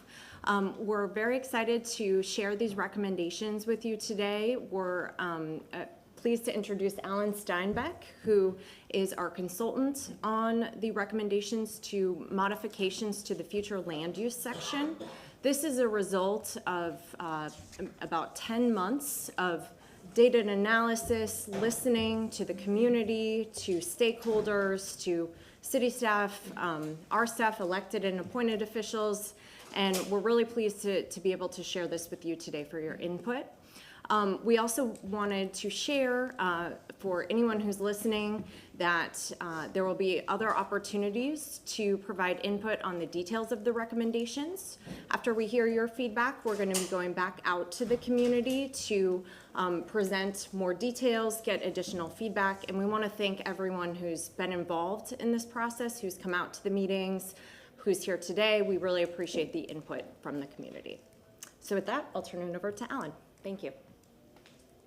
Thank you very much. Alan Steinbeck with PSG. I am a consultant to the Planning Commission and working on behalf of this project in the community, but working as an outside advisor, but also a facilitator and listener. I've been involved in these listening sessions that Melissa referred to. I was encouraged very much to bring some innovation and to bring some strong ideas to the table, so we've tried to do that as advisors to this community, but also to be part of the team, to help facilitate some good decision-making from among those of us who are involved in listening to all the stakeholders, listening to city staff, listening to you all, and trying to come up with something that is going to work for the next many years as this plan gets updated and improved. The purpose of our assessment is to learn how the future land use categories and associated policies have successfully been working towards the goals of the comprehensive plan, as well as the vision for the 2045 update that's been established. This effort is part of the Live, Grow, Thrive 2045 Plan Tampa update, and it is a subset of the larger project that's going on. I'm only working on the land use assessment at the moment, but we are working across agencies. I wanted to give a special thanks to the city staff who's been involved. We've had several working group meetings with Planning Commission staff and city staff. Some very otherwise busy people have carved out time to work with us on these issues, and I appreciate all of the engagement that we've had with the city.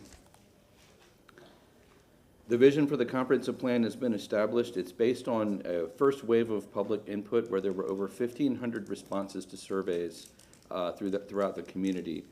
And that vision statement is Tampa is an inclusive, sustainable, and resilient city where the natural environment, historic character, and a diversity of cultures enable a vibrant setting for all. So that is the vision for the future, and there's many subsets of that and goals that relate to how we achieve that over time. The land use assessment that we're working on builds off of that vision, and there's three aspects to this: a technical evaluation, where we looked and did some data crunching, looking at trends, forecasts, the city's capacity and land capacity, as well as identifying some performance measures to understand what's been happening and what's forecast to happen and what are the implications of that. We did some extensive listening. We had working groups with stakeholders, including and FAN, the Tampa Bay Builders Association, and the advisory committee members of the CRA. We also had a public meeting that was very successful, where we had around 100 people who showed up to give us feedback while we were doing that. And then this phase that we're in now, the policy concepts and recommendations, where the comprehensive plan and the future land use categories and policies are being assessed and policy recommendations are being made, that we're going to share some of that with you today. From the technical evaluation, there were several findings. Over time, Tampa will see a shift in its housing mix. Tampa is now about 60% single-family detached housing, and it will become 60% multifamily or attached housing in the future. So we're seeing this transition from a city dominated by the house to one that's going to have a majority of people living in other types of housing in the future. There's very much limited land available for new housing and new development in general. There's almost no prime, truly vacant developable land. All of the development that's going to occur will be infill, redevelopment, which has its own set of challenges and opportunities. Housing affordability and availability, I don't need to talk about that because that topic is well introduced in this community, but we did identify the issue of availability of family housing in particular If you think about all of the new housing that's being built, it's smaller, it has very few bedrooms, and so we're not building quite enough housing for families in the community, was one of our findings. There's the need for more density to accommodate project types being proposed. We've heard this from people who are in the business of development and did some listening, that they need some flexibility relative to the densities and intensities that are in the current land use plan. And so that is one of the findings that we heard. There's limited demand for new office and retail. The nature of how we work and how we buy things has been transformed over the past 10 years. And so the future demand for office, which we're overbuilt in, is going to be limited for a little while, I believe also as well as retail. Our mixed-use areas are becoming more residential, and this was a policy goal that goes back a long time with the Planning Commission to make sure that we had living districts where you could live in the city, in the central districts of the city, and have mixed-use areas where people live, work, and do business during the day. And we found that that policy initiative is working. Most of the city's major districts are becoming much more residential and have seen a lot of change over the last 10 to 15 years. The city is becoming more efficient, and when I say that, I mean that the land use and transportation accessibility issues are really starting to show benefits. There's still people, everyone who shows up to Tampa still does a lot of driving, but they do less driving per capita than they did before because people are living in efficient arrangements where they have to drive shorter distances, drive less, and we're providing also alternative modes of transportation as well. The community values that we heard, that the Planning Commission heard in its first wave of public engagement, and I heard as we started this process, was community character is extremely important to Tampa. Tampa is one of the unique places in Florida in the country in terms of culture, its diversity, its history, and people value that very much. And not just the culture, but Tampa's places and neighborhoods and what they represent to the people that live there. The quality of life is important to people, their neighborhoods functioning well, having a well-functioning transportation system. Some people were wanting better when it comes to that, but also having access in terms of being able to live near your job and have access to opportunity. The people of Tampa want compatibility of development, and we talked to some people who are well-versed, neighbors and activists who understand the processes of the city, and we appreciate their time in discussing those issues and helping us clarify what that means to them. And then a sense of stewardship. Tampa's a place that it values sustainability, equity, and resilience, and those sort of issues, people desire to have them integrated into the decision-making process and into how we approve development. I'm going to show you some examples of our public engagement where we went out and asked these questions. We had some interactive sessions with people where we asked them, gave them some things to prioritize. We asked the question, what are the most important benefits of new development? And housing supply and affordability was the first choice of the things that we offered as options, followed by neighborhood and local access to goods and services.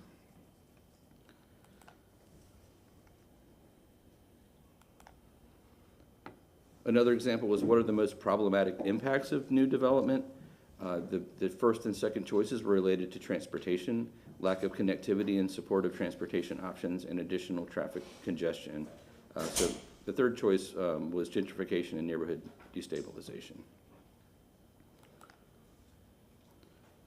We asked, when trying to ensure new development's compatibility with existing neighborhoods, which of the following are most important? And in first place was compatibility of uses. Is someone building something next to where I live that is an appropriate use? Was the most important thing. Not so much its size necessarily, even though that's important. The use was the most important part of the answer. And then finally, from this line of questioning, how important is it to incentivize the following in our land use policies? And we really did want to start thinking early on about incentives. We made it clear that we were going to do that, and people valued everything that we had proposed, but they valued most affordable housing and new development projects and transit-oriented development as things that were important to them to incentivize. We also heard from the public about some room for improvement. With respect to the comprehensive plan, having policies and regulations being easier to understand and use, and that was true of the comprehensive plan, but also the land development code. and in particular, how they work together. And people called for better alignment between those two things in terms of how projects are viewed through the lens of each of those documents. One of the things that came up was the age of the land development code and the fact that it has not been updated in a very long time, and that was one of the culprits, but not the only one, in that incompatibility that exists. People are calling for more predictability and efficiency in decision-making processes, potentially having easier ways to approve smaller decisions and ideas than having everyone come to council who needs a small thing approved. So working on that if we can, but also making sure that the public engagement process and the dialogue is solicited at appropriate times, and there's ways to respond to that as well in the decision making. And I would say, stepping back from the public comment and inserting some of my own observations here about this, is that from the very beginning, we wanted to look at the constraints. Florida statutes very clearly preclude down planning as an activity where one would reduce the amount of density or intensity in a land use category on a particular property as defined as being a taking. And so you really can't go down that road. Once you put that density intensity into a plan, it cannot be reversed. So at least not under the statutory regime that we have now. That's sort of a strict interpretation of what taking means, and other states do not treat it that way, but that is the case for us here in the state of Florida. And so knowing that, we wanted to take that seriously and think about how do we provide flexibility in this plan. Public initiated land use changes confer benefits disproportionately, so we didn't want to start making some recommendations for up planning or making land use changes that would benefit certain places or areas, or possibly even disbenefit certain places or areas, and have everyone feel like that process wasn't working for them. So we wanted to make sure we address these concerns.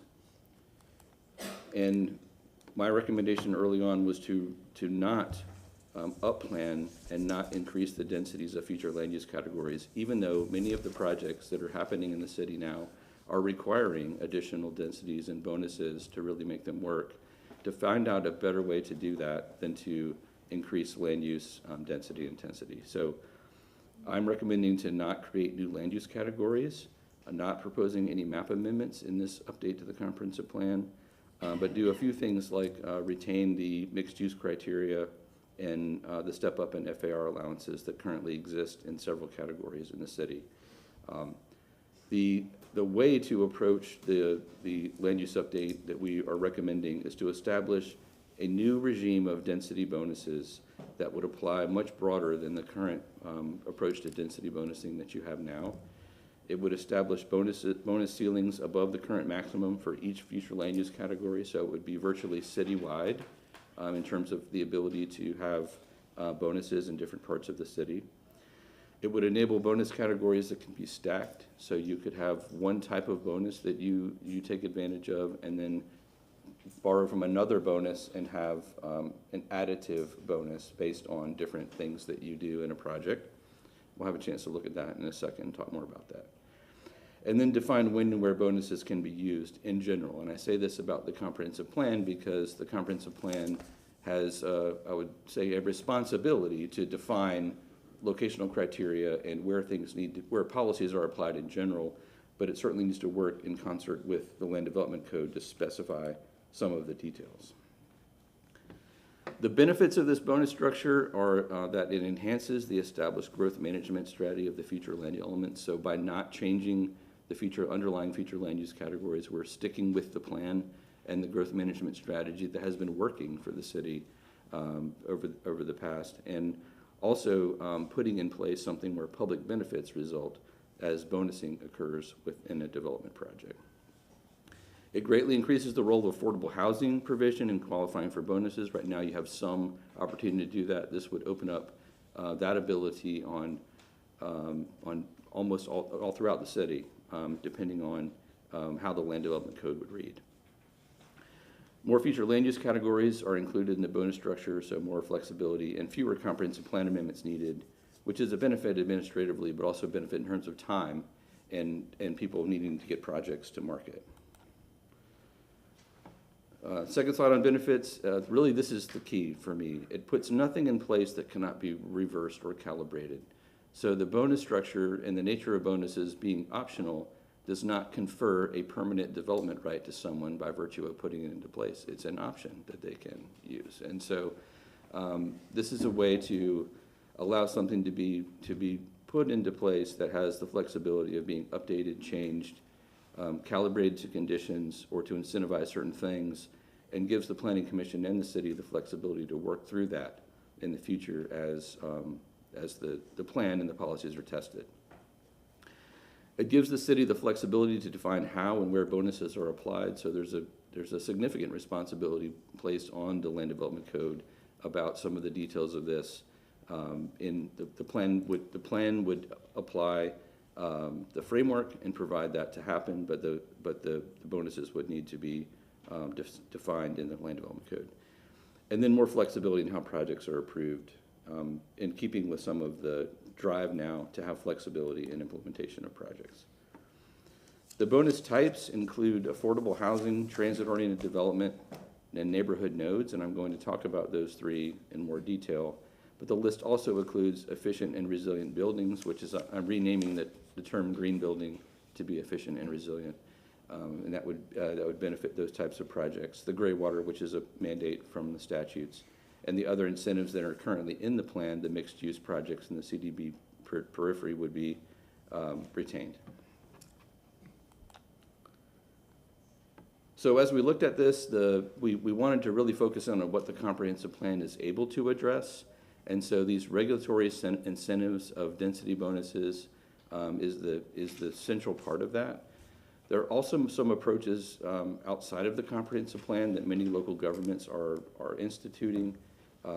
Many are putting financial incentives into place.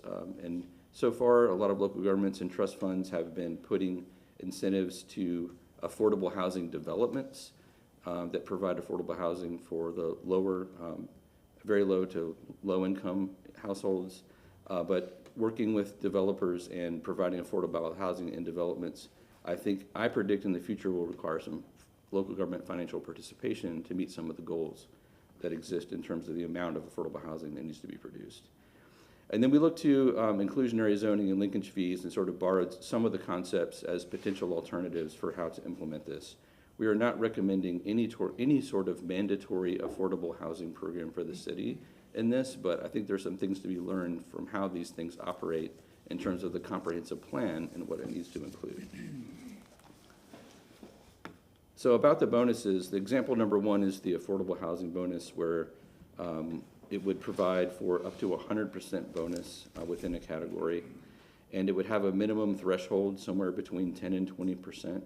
10 is probably achievable with a density bonus. 20% is probably very difficult to make happen with just a density bonus in terms of the economics of the whole thing. We've recommended considering allowing for sliding scales to add density and add units in a flexible way, and also provide some different incentives for different types of housing for different tiers of area median income residents who need workforce housing or low-income housing as well. And then to maximize the use of other incentives to create more projects, to look everywhere you can, in addition to the density bonus, to incentivize this from financial terms and also regulatory relief. With TOD, this looks complicated, but a tier one is bus corridor emphasis, and tier two is more fixed guideway emphasis, where there would be 2 levels of bonusing that would be available, also with affordable housing requirement somewhere in the range of 5 to 10%. These ranges aren't final. We're discussing them now, but this is a for example. We thought that affordable housing or transit is a key issue, and so it made sense to have that part of that. We are putting in here an option for payment in lieu as a recommendation, and that is being sorted through at the staff level to see how we can make that work and whether that makes sense for the city.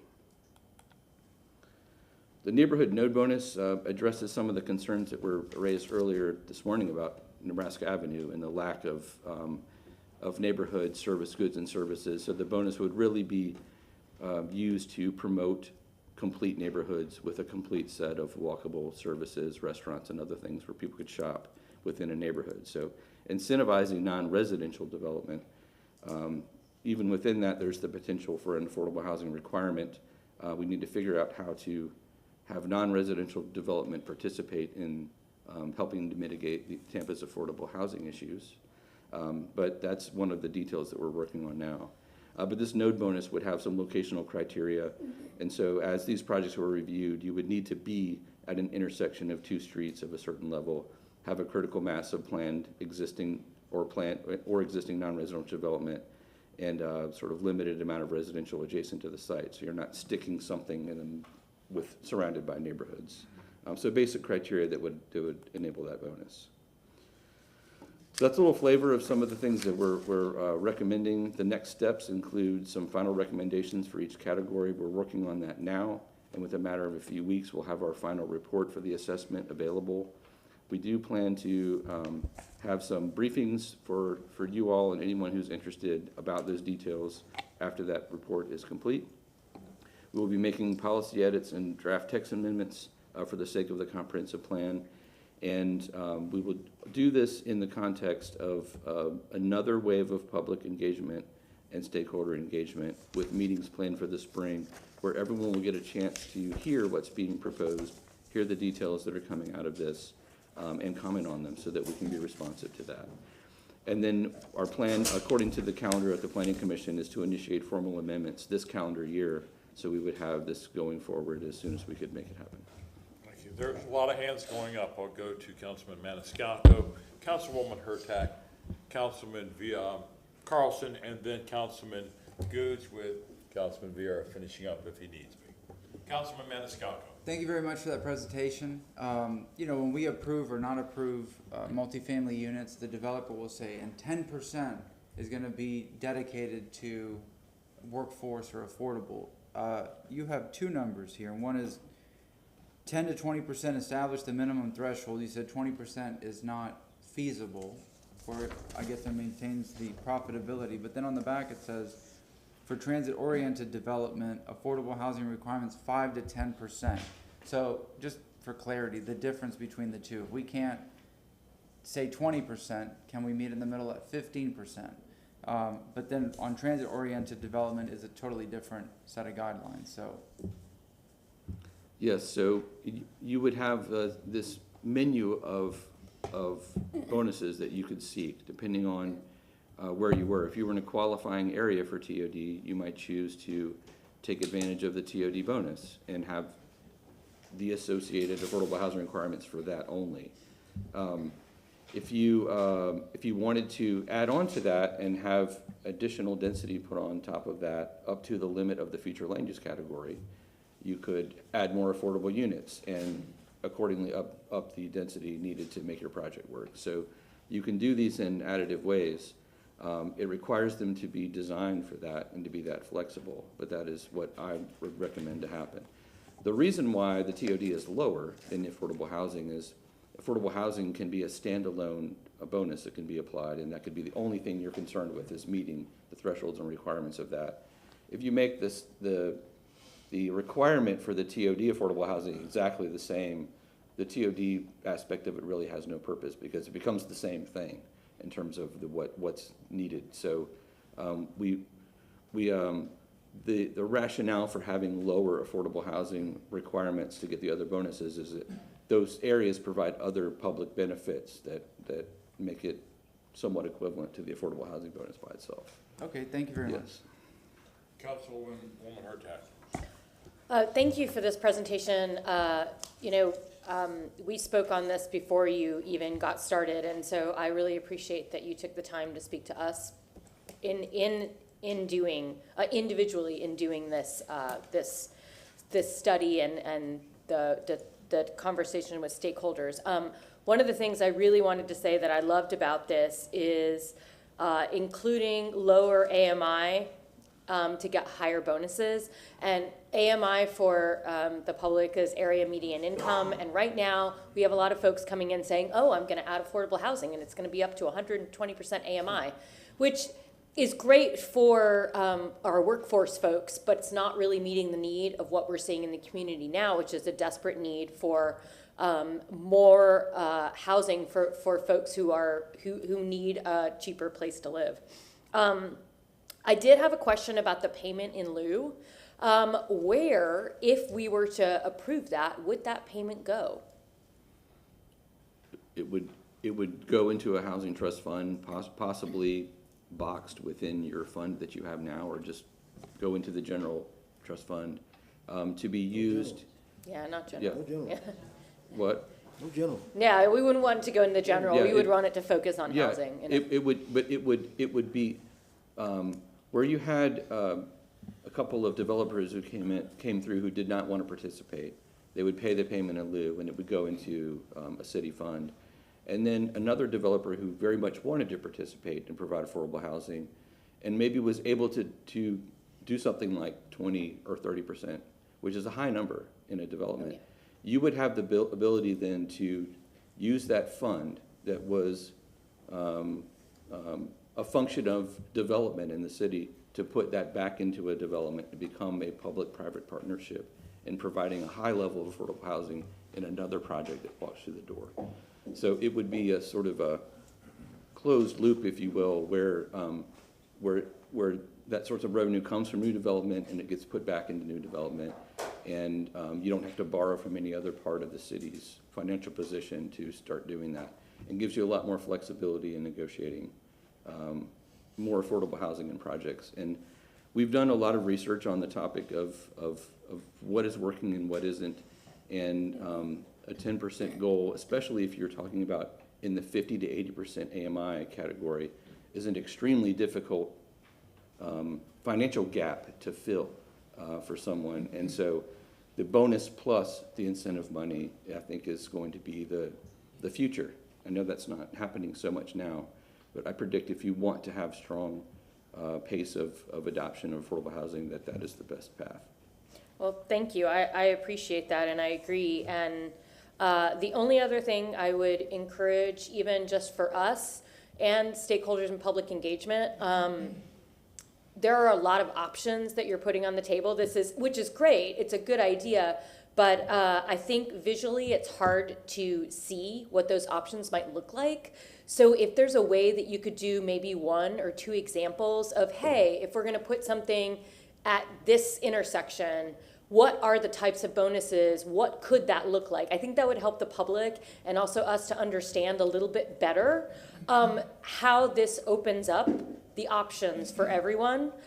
Because I can see this, but more specifics, I think, would really help everyone understand what positivity comes with this list of choices, if that makes sense. It does, and we've already talked about the need for more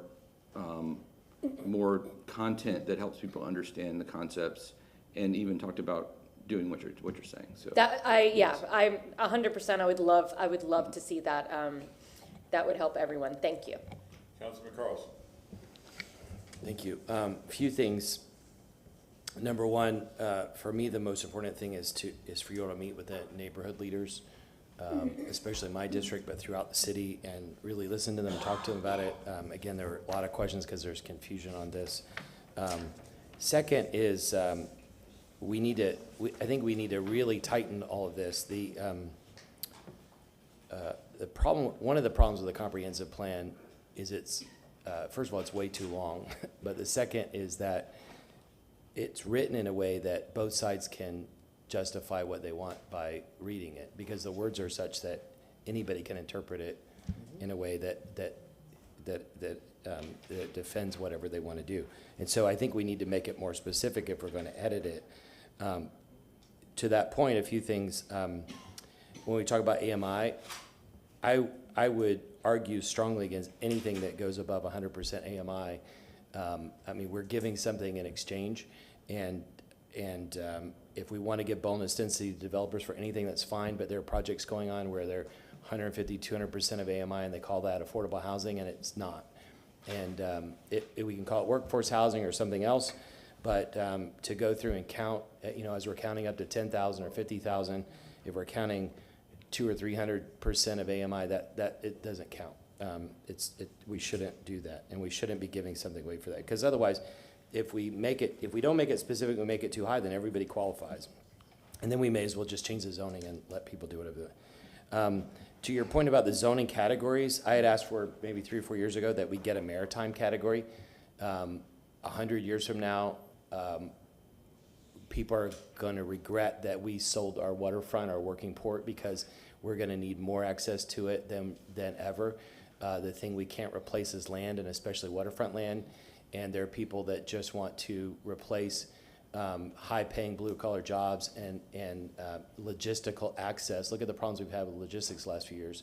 If we shut off our port because somebody wants to make an instant profit off a condo, we're going to end up with low-paying maintenance jobs instead of real high-paying blue-collar and white-collar jobs that are a real economic engine for our area. And so I'm not making a motion on this, but I think we really need to have a maritime category that we can protect.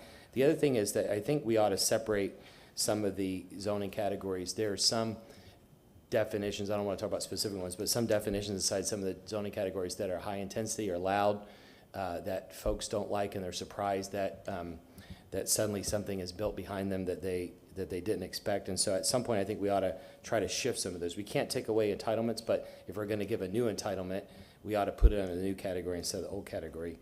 I talked about strict guidelines, in particular about TOD. We don't have anything that would I think that would justify as TOD right now, except maybe next to the streetcar. We have bus lanes, but they can get changed all the time. And so what I would recommend strongly is that we specifically define what those are in very narrow terms. You talked about neighborhood nodes. It's what the planners I consult call neighborhood commercial districts, and we have a couple plans that we've done. You know, I spent time in Singapore where they built their neighborhood nodes or neighborhood commercial districts, and then they built transportation on top of it. Transportation is never going to work in Tampa until we build those neighborhood commercial districts. But that can't be every intersection. It can't be just every intersection that has 2 roads going across it. Some planners tell me there may be 130 of these throughout the city. I think we ought to specifically define them, and it ought to have a specific name, a legal definition, not just a crossing of roads. And then if council and the planning commission specifically designate that as a neighborhood commercial district, then that would match that category. So it's not open. The same thing with TOD. It can't be just that a bus goes by and stops. Then any road would count. It needs to be major corridor that's serviced by major infrastructure, and ideally that it would be more permanently based. Also, we know from the community that most communities want retail on the bottom, and so to the extent that we can mandate that and even give bonuses with retail on the bottom. And so I think there's a lot of it in specifics and narrowing it down. You talked about the discussion after this of having individual discussions. I would love to do that if you all are doing it. The last thing is the payment in lieu. To me, that sounds like the tree fund and sidewalk fund, which has had all kinds of problems over the last few years, and I would not be in favor of that at all. If we're going to change the rules so that anybody has access to it, let's just change the rules. Why would we set up something complicated? If somebody is doing something to solve a specific problem we're trying to solve, like affordable housing, and a real definition of affordable housing, or provide support for our neighborhood commercial districts, then I understand giving a bonus. But if they're just paying, then we've seen in these other cases, the money ends up somewhere, even though it's supposed to be in a special fund, it ends up being spent on other things. It's very hard to manage. And why would we have that? It just can lead to all kinds of problems. Thank you. Councilman Goods. Glad you brought that point, Mr. Carlson. You know, I don't want to do something, so I'll pay into this fund. I mean, if you're going to have a process, people need to follow that process. They need to follow that process and not get around the process. And to me, that's getting around the process. So I'm hoping that we'll look at that and having a process saying this is the mandate. Other cities do have, you said you wouldn't recommend, what you didn't recommend when you talk about affordable housing. I said attainable housing throughout the city. I want you to tell me why you wouldn't recommend that. I don't believe I am recommending not having it throughout the city. We were very much recommending having it throughout the city. Okay, all right. And having these bonuses apply. Okay, maybe I just citywide interpreted as you. well, I'm sorry. yes. When you talk about And what upsets me sometimes with these hearings we have to go through sometimes is that I get someone come up here tell me they've got 543 apartments they want to build in a building, but yet you're going to give me 5 affordable, attainable housing units, or maybe 10. I've seen that happen before, and I have an issue. I'm going to give you some dollars, and you're going to give me 5 to 10 units, and you've got 500 something units you're going to put in a building. But you're saying that 20% is too high. Tell me the rationale of saying 20% is too high. It's not too high as a policy goal. It is higher than relying only on density bonuses can really feasibly result. So my point was that if you want to achieve 20% in a project as a goal, just giving density bonuses out in return for that 20%, especially if you have something like a mix of 50 to 80 and 80 to 100 or 120,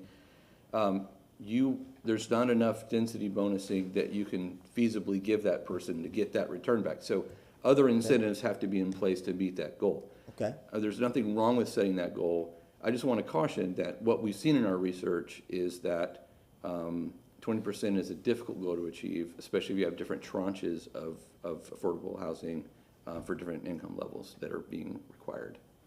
So so that means, that's why I'm saying having some money to work with someone to try to close the financial gap of how to finance those things within a project. If you have a high standard for what's included, that my prediction is that cities will have to go down that road and have that money available, and that money has to come from somewhere. And so that's part of the rationale for the payment in lieu. Payment in lieu, I agree with you, sir, that payment in lieu is, the pay not to play system has its flaws. But it is one of the ways to raise revenue for generating a sustainable source of revenue for the city to use in other projects. And so that's its real benefit, even though there are some disbenefits that I would acknowledge that you're right. I wouldn't want to use that on other, Yes. in other areas. I want that to stay, if it's housing and development, it needs to be in housing, to be utilized for housing, Oh, and not go absolutely. into a general Yes. fund. So I wouldn't Yes. support anything, in lieu. In lieu of me, it goes in that fund right there, and it stays in that fund to be utilized. I think that's a big deal with some of the other funds we do have, but I just want to make sure that when you look at these plans, that communities are really engaged, because right now, when we're going on the trail right now, no one's talking about anything but housing. No one's talking about anything. I don't care what forum we go to, they are talking about housing. They're not talking about no police. They're not really, transit may come up a little bit, but the main focus is housing. And that's all they care about right now. So my thing is to make sure we're focusing with this possible complaint coming, that we're focused on how we're going to move to the next level of making sure everyone can have a roof and walls around them.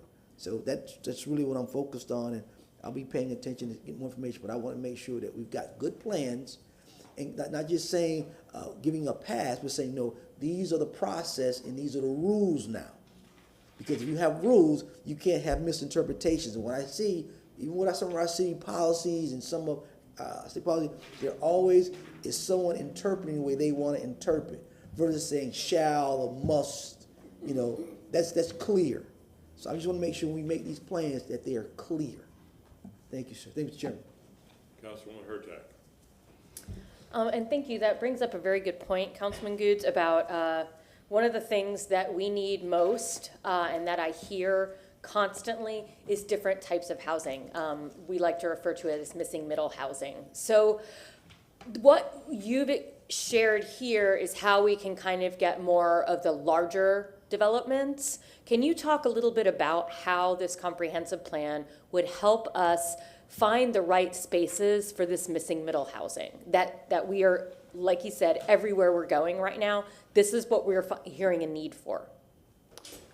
Well, it is true that the larger developments get a lot of the attention, and it's also true that making missing middle happen is very difficult. You don't see a lot of people out there doing it. It's a high-risk endeavor, sort of cuts against the grain of the norm in most places, and developers,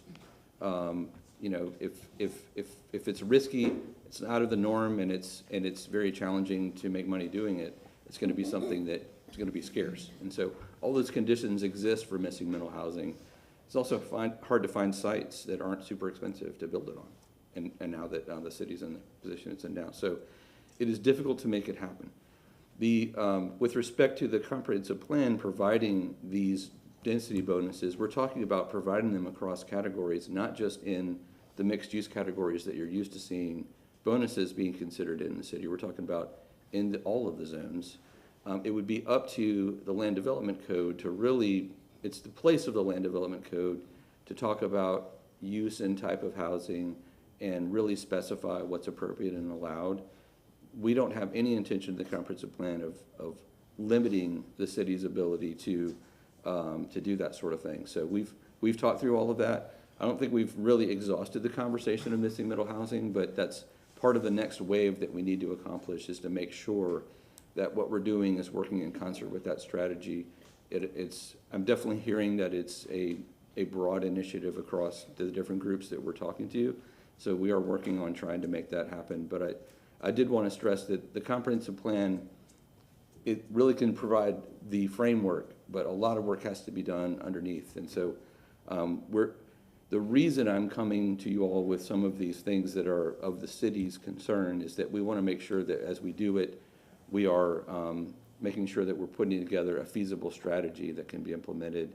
And discussions are going on now about how to do that specifically, whether it's the comp plan amendments go first and LDC comes second, or there's a package of improvements that's done at the same time.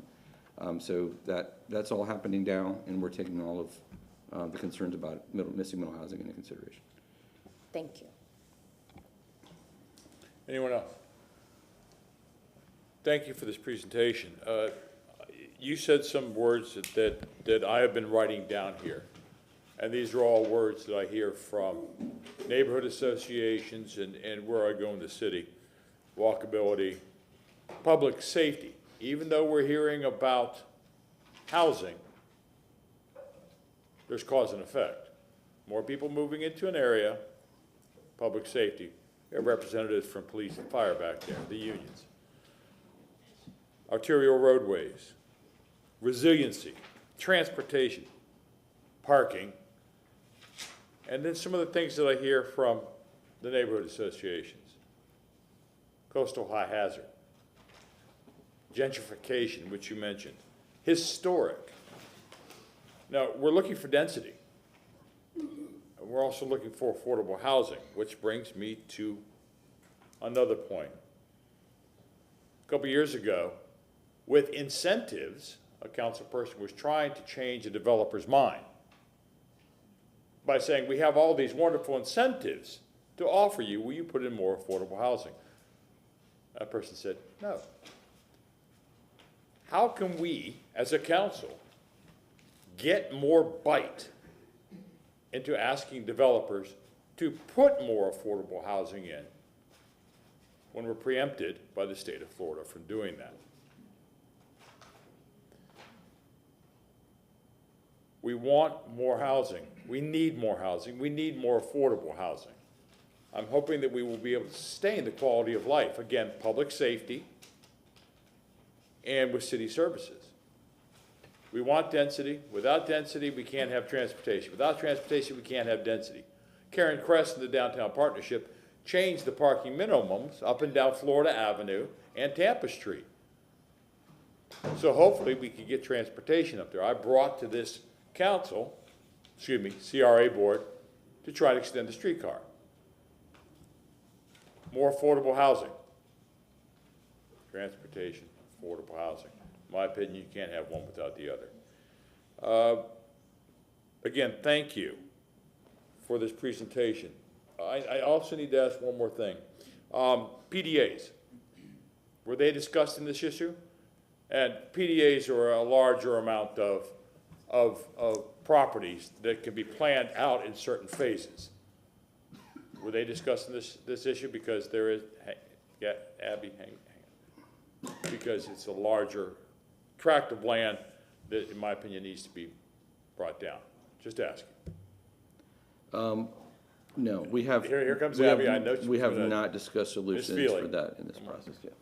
Sorry, just a moment, Alan. No, Abby Feely. PDAs are a zoning, not a land use, so they're not controlled even by the umbrella of the comprehensive plan, so that wouldn't have been within the scope of work for Mr. Steinbeck. And I understand, but you know, there's a lot of things that can still be interjected here and there, just thoughts and ideas. All right. Thank you very much for your report. Anybody else one last time? Thank you. Thank you.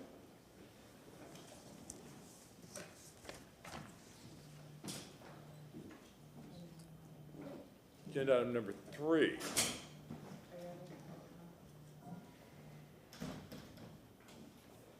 There's a question about call for public comments, or you I mentioned that. apologize. Public comment on agenda item number 2, please. Is there anyone here that wishes to speak?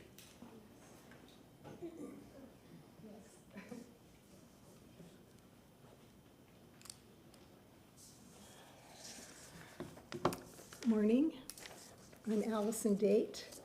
I live here in Tampa, and I'm with Sierra Club.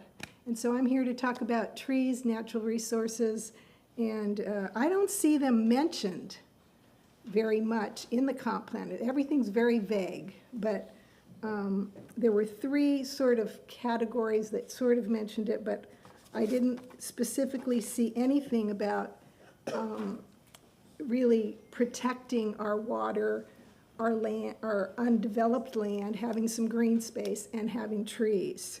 And so on that note, but I appreciated hearing this information, and that's why I waited to hear about it, to see if there was going to be anything mentioned about that. But now I'm going to just share what I was going to share. There are many environmental tipping points occurring on our planet, and if we zero in on Tampa with its growing population and increasing climate threats and decreasing natural resources, I believe, this is my personal belief, that grand live oaks are a crucial keystone species that need to be a part of the city's vision that all residents have access to equitable and high-quality life. Instead, the main focus of the land use plan seems to be to increase density of housing, even though there is mention that there may not be sufficient land that can be developed to accommodate demand. The plan does not specifically address the issue of overdevelopment, or 3 of the 9 goals, including what open space is and how it is valued and protected. There's no mention of maintaining our urban canopy or green space, and specifically, there's not a word about the need to protect the grand live oaks that are needed to reduce the worsening air quality due to increased traffic. There is no mention of flooding and being in high coastal hazard storm surge area and how trees play a role in mitigation of that water. There's no mention of the need to reduce rising summer temperatures, for which grand oaks could provide shade and help create a cooling effect. Preserving and maintaining trees need to be a priority for this to happen. There are insufficient regulations and inadequate fines to enforce protection of adequate green space and grand live oaks in development plans. Perhaps incorporating the tree protection zone that are used for smaller housing lots into all building site plans in order to decrease tree canopy loss could happen. And I liked the talk about better. I think we need better alignment between the comp plan and the land use code, and the incentive and bonuses sounds very productive. So thank you for your time. Thank you. One component of the comprehensive plan. There are other components of the comprehensive plan that are going to be coming forward to be updated. So specifically, a number of the items, trees, water protection tonight is the One Water adoption hearing. We also have an environmental section, a coastal management section that we believe are where those issues would be addressed. We want to continue to work with the Sierra Club to make sure that those issues are addressed in those sections. So that is where those topics will be addressed. Thanks. Councilman Cross. I just want to ask you a follow-up question. As she was talking about that, the other thing that has arisen with all the climate change and flooding going on is permeable space. And is that specifically addressed somewhere? I mean, besides the landscaping and trees and all, if someone's putting down asphalt for a parking lot, if it was permeable, it would help prevent flooding, but they're all just running off in the street. Yeah, there are a number of policies in the One Water chapter that speak to low-impact development, that speak to permeable surfaces, permeable parking, and then the implementation happens in the Land Development Code and other city. Yeah, just for the same conversation we just had, if there's any incentives we can give to get people to put permeable space, that would help a lot, because there's just so much flooding, it's getting worse and worse. Thank you. Thank you. Thanks. Thank you. Ms. Pointer, are you on the line? Yes, can you hear me? Yes, ma'am. Good morning, council. My name's Stephanie Pointer. I want to follow up on a couple things that I gave in the feedback to the initial presentation that was sent out there earlier, one that was done earlier. First of all, we talked about density, density, density, and we all know that South Tampa is a peninsula, and most of it is a coastal high hazard area, and we really, really need to address this. Not only is this a problem with regular developers, but now the school district has decided that they need to sell 25 acres of our land, school district land, so that they can put affordable housing or any type of housing on our peninsula when we're already overrun. What is it going to take to get that to be recognized in the comprehensive plan? And for each neighbor, each community, we have a half a dozen communities within the city who have their own land use code. They should have their own planning district. We've had, in the last 3 or 4 months, we've had 2 huge issues because these 5 planning districts are not aligned with where people actually think they live. I mean, the conversation about ADUs was had, and people who would tell you and swear on a stack of Bibles that they live in South Tampa found out that they live in the Central Planning District. Seminole Heights has their own rules. Ybor has their own rules. So why are we not addressing that in this rules? And here's the other thing. Why do we allow so many comprehensive plan amendments when reality is we've got the best and the brightest of land use planners at work in our city? And then what they're doing is coming in behind them when we do comp plans and saying, what those people said wasn't squat and it's garbage, and let's go ahead and do what we want anyway. It's time to realistically take a look at how many comp plan amendments we have and how and we need to have solid statements that say that you cannot make changes to the comp plan. There's just no reason for it in every single solitary.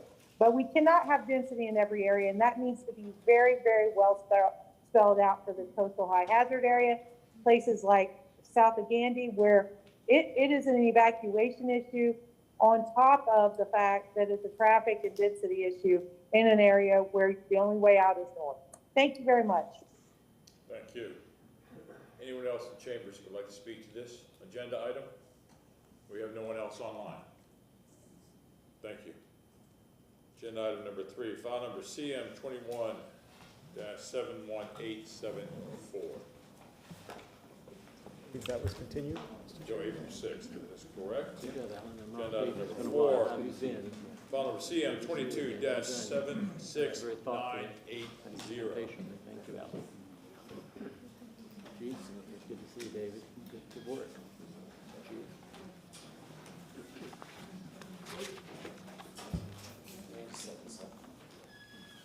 Councilman Carlson. Yeah, just just to set this up, this, just remind everybody, this was a motion back in November, way before the campaigns or anything, at least my campaign started. I had long conversations with the PBA, people who were in the police department, people who were outside the police department. I talked to police officers on the street and asked them what they need.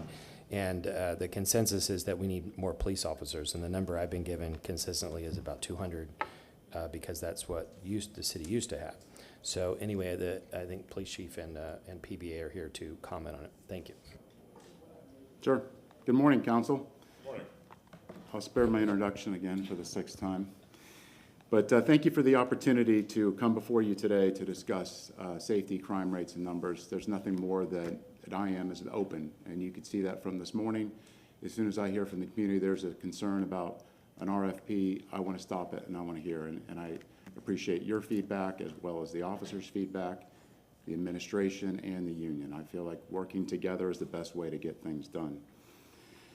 From the day you all approved my appointment to this position and entrusted me with this role, I assured you that I would work to make decisions that are right for our residents, our officers, and our visitors.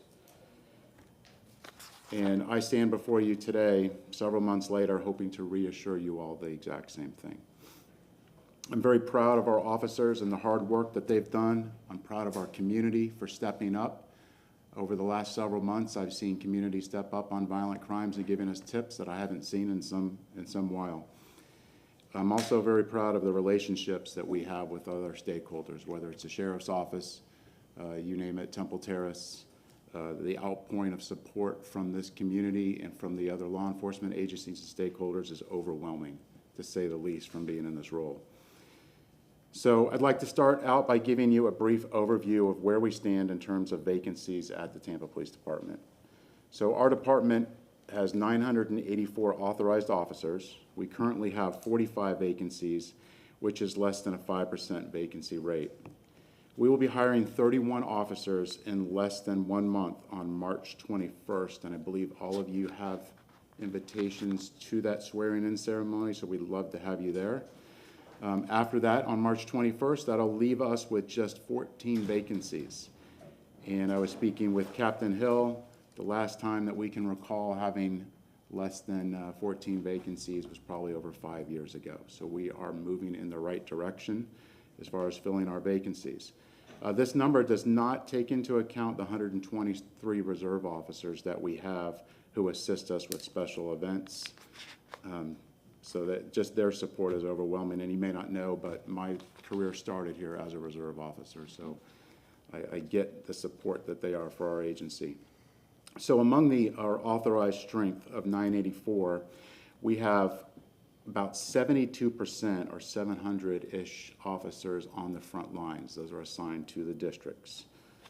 The remaining of those officers, 275 or roughly 28%, you'll find as detectives investigating homicides, sex crimes. And you've seen, I think, several of our officers of the month were from our major crimes bureau as detectives.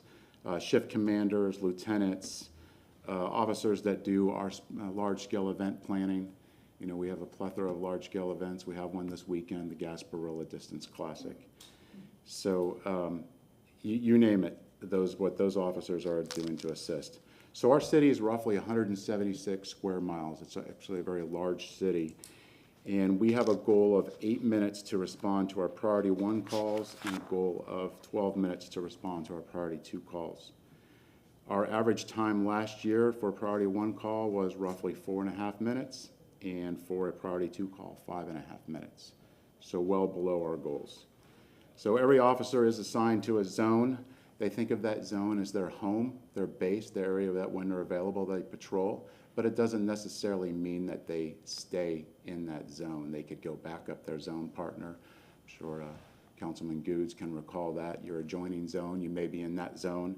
So while they're assigned a zone, their zone is their home base, and they may go assist with other things outside of that zone.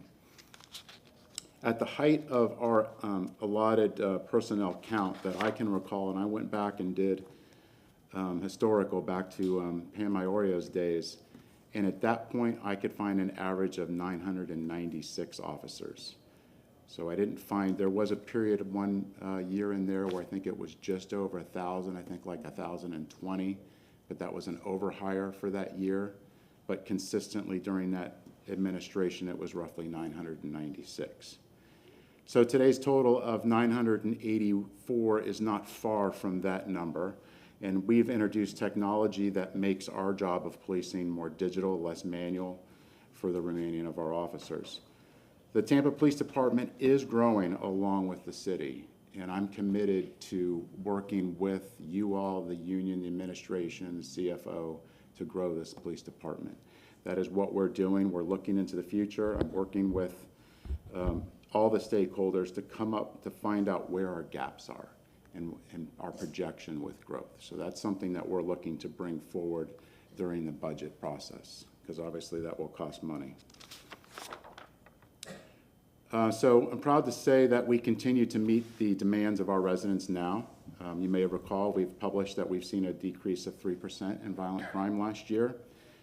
And we also have a decrease in calls for service just last year, about 2.4%. Over the last 5 years, we're down almost 23% in calls for service. So I don't know if you all know, but recently I went to the Major City Chiefs Conference in DC. I believe it was about 2 weeks ago. At that conference, they did a survey of the major cities, and that was the 22 data of violent crime. And I'm proud to say that our city is one of the lowest in violent crime rates. I have a chart that I'd like to show you. I'll put up on the Elmo here.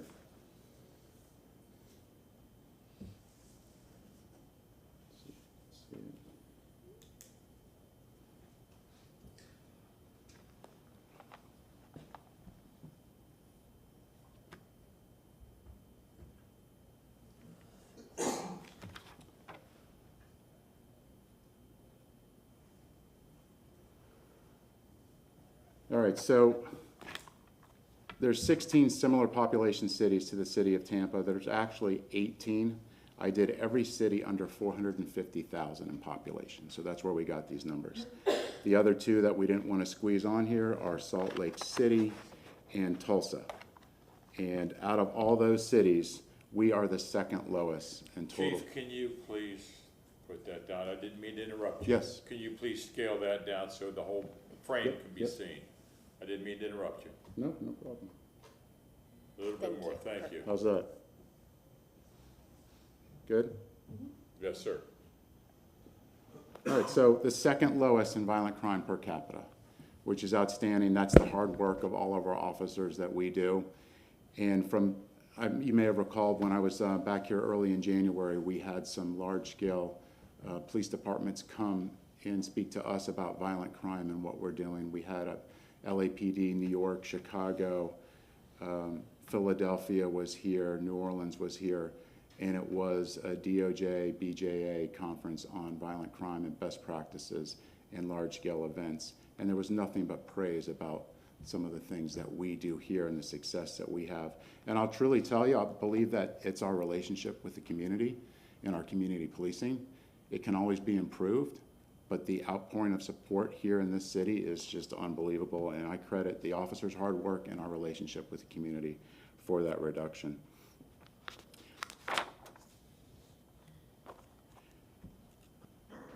When it comes to the crime fight, I feel that we're on the right track. We've implemented a number of initiatives, including an increase in community policing and outreach efforts that I could discuss with you before we have already.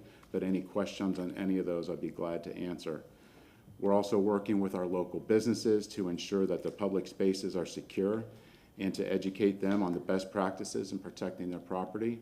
And you know as well as anybody else, with the amount of terrorism and violent crime that's coming across the nation ever since 9/11, that is a major part of our police work. I'm confident that our efforts have been and will continue to see a successful reduction in violent crime. Just this year alone, our homicides are already down 50%. So the hard work is paying off. I thank you all for your vote of confidence and support of the men and women of the Tampa Police Department in prioritizing the safety of our city. So thank you. Available questions. Councilman Goods, Councilman Maniscalco, Councilman Carlson. You know, in some communities, especially black communities, they say they're tired now, and they want crime to stop. They don't want crime in their community. You have some people who holler about the police, but vast majority of the people in those communities, they want to see the police. You're exactly right. When at the MLK parade, people I didn't even know came up to me, thanked me, and said, "We want you here. We appreciate you here." And what you're saying is not just you, it's the community that has done nothing but say the exact same thing. So when I look at the numbers, and I was there before Lee was there, he's about right. The numbers have always been 1,000-man department. But the city has grown leaps and bounds. So, people are not gonna like it, but we do have to look at the number of officers we have. We may have zones, but when major crimes may happen, those officers are taken out of those zones, or that whole squad may be working a call. And then people call and say, where's the police? They don't understand that. All they understand is, I don't have no police service. So we may need to look at, again, you've already put in your presentation, you're gonna look at the numbers. Looking at, I know people go by just per capita, so forth and so on, but I think we gotta look beyond that to see how our city has grown. Look at those communities who are now more dense now, have more population in some of those areas that you may need to have, each district. I know you've kind of leveled out how many officers in each district, but it may come a time you need to look at maybe District 3 may need more officers than D1 needs more officers. So I think we need to look at those studies and look at the crimes in those areas. People may not like, some will not like, well, you put more in maybe the black community, but a lot of those folks in the black community want to see police. They want to see. That's what I've been hearing. So I'm hoping that you'll take a look at that, look at the manpower throughout the department. As far as, again, nobody wants to talk about gang violence, but we do have what I call still gangs. We may not have the LA type gangs, but we do have gangs in the city. And we have to recognize it for what it is. I've talked for a long time about that. Everyone now, even Polk County, has gone with a gang task force. I mean, I'm just being realistic. I've talked to every chief we've had saying we need to have some type of gang task force. We had a long, long time ago, but I think we need to look at having officers who are familiar with those communities, having them on a task force. I know the sheriff has done some things that's cutting down their gang violence. And it's not so much some of the gang stuff you see in LA, but it's the small type of stuff that make it big. And I just think we need to look at getting a squad that's really focused on that. It might be other partners to focus in on that to help us with those efforts. But I think we've got to have a strong effort. People are tired of folks on the corner. Yes, it's a right to be on some corners, but we can't be there all day knowing we're doing stuff we shouldn't be doing. I'm just being honest. I mean, I look at Lake Avenue. I get sick of driving down Lake Avenue, and a district is right there. We got to do something about Lake Avenue. I know Captain Richard came to me the other day and said, Councilman, I'm going to write something up to the chief. I think I have a plan. And I was glad for him to come and tell me that. I mean, for the captain, because I see what you're talking about. We got to do something about it. So I was proud for him to come to me and some other folks and say, hey, we hear you. We hear you. We want to do something about that. So I'm hoping he's going to get a good operational plan to come up with Lake Avenue. And he talked about we need to go in there. We have CRA dollars to go spray those sidewalks down, clear some of that stuff back on those right-of-ways over there. We've got money to do those type of things. So we need to be able to go in there and clean the place up, buy property along Lake Avenue so we can control it and get some of that bad stuff out of there.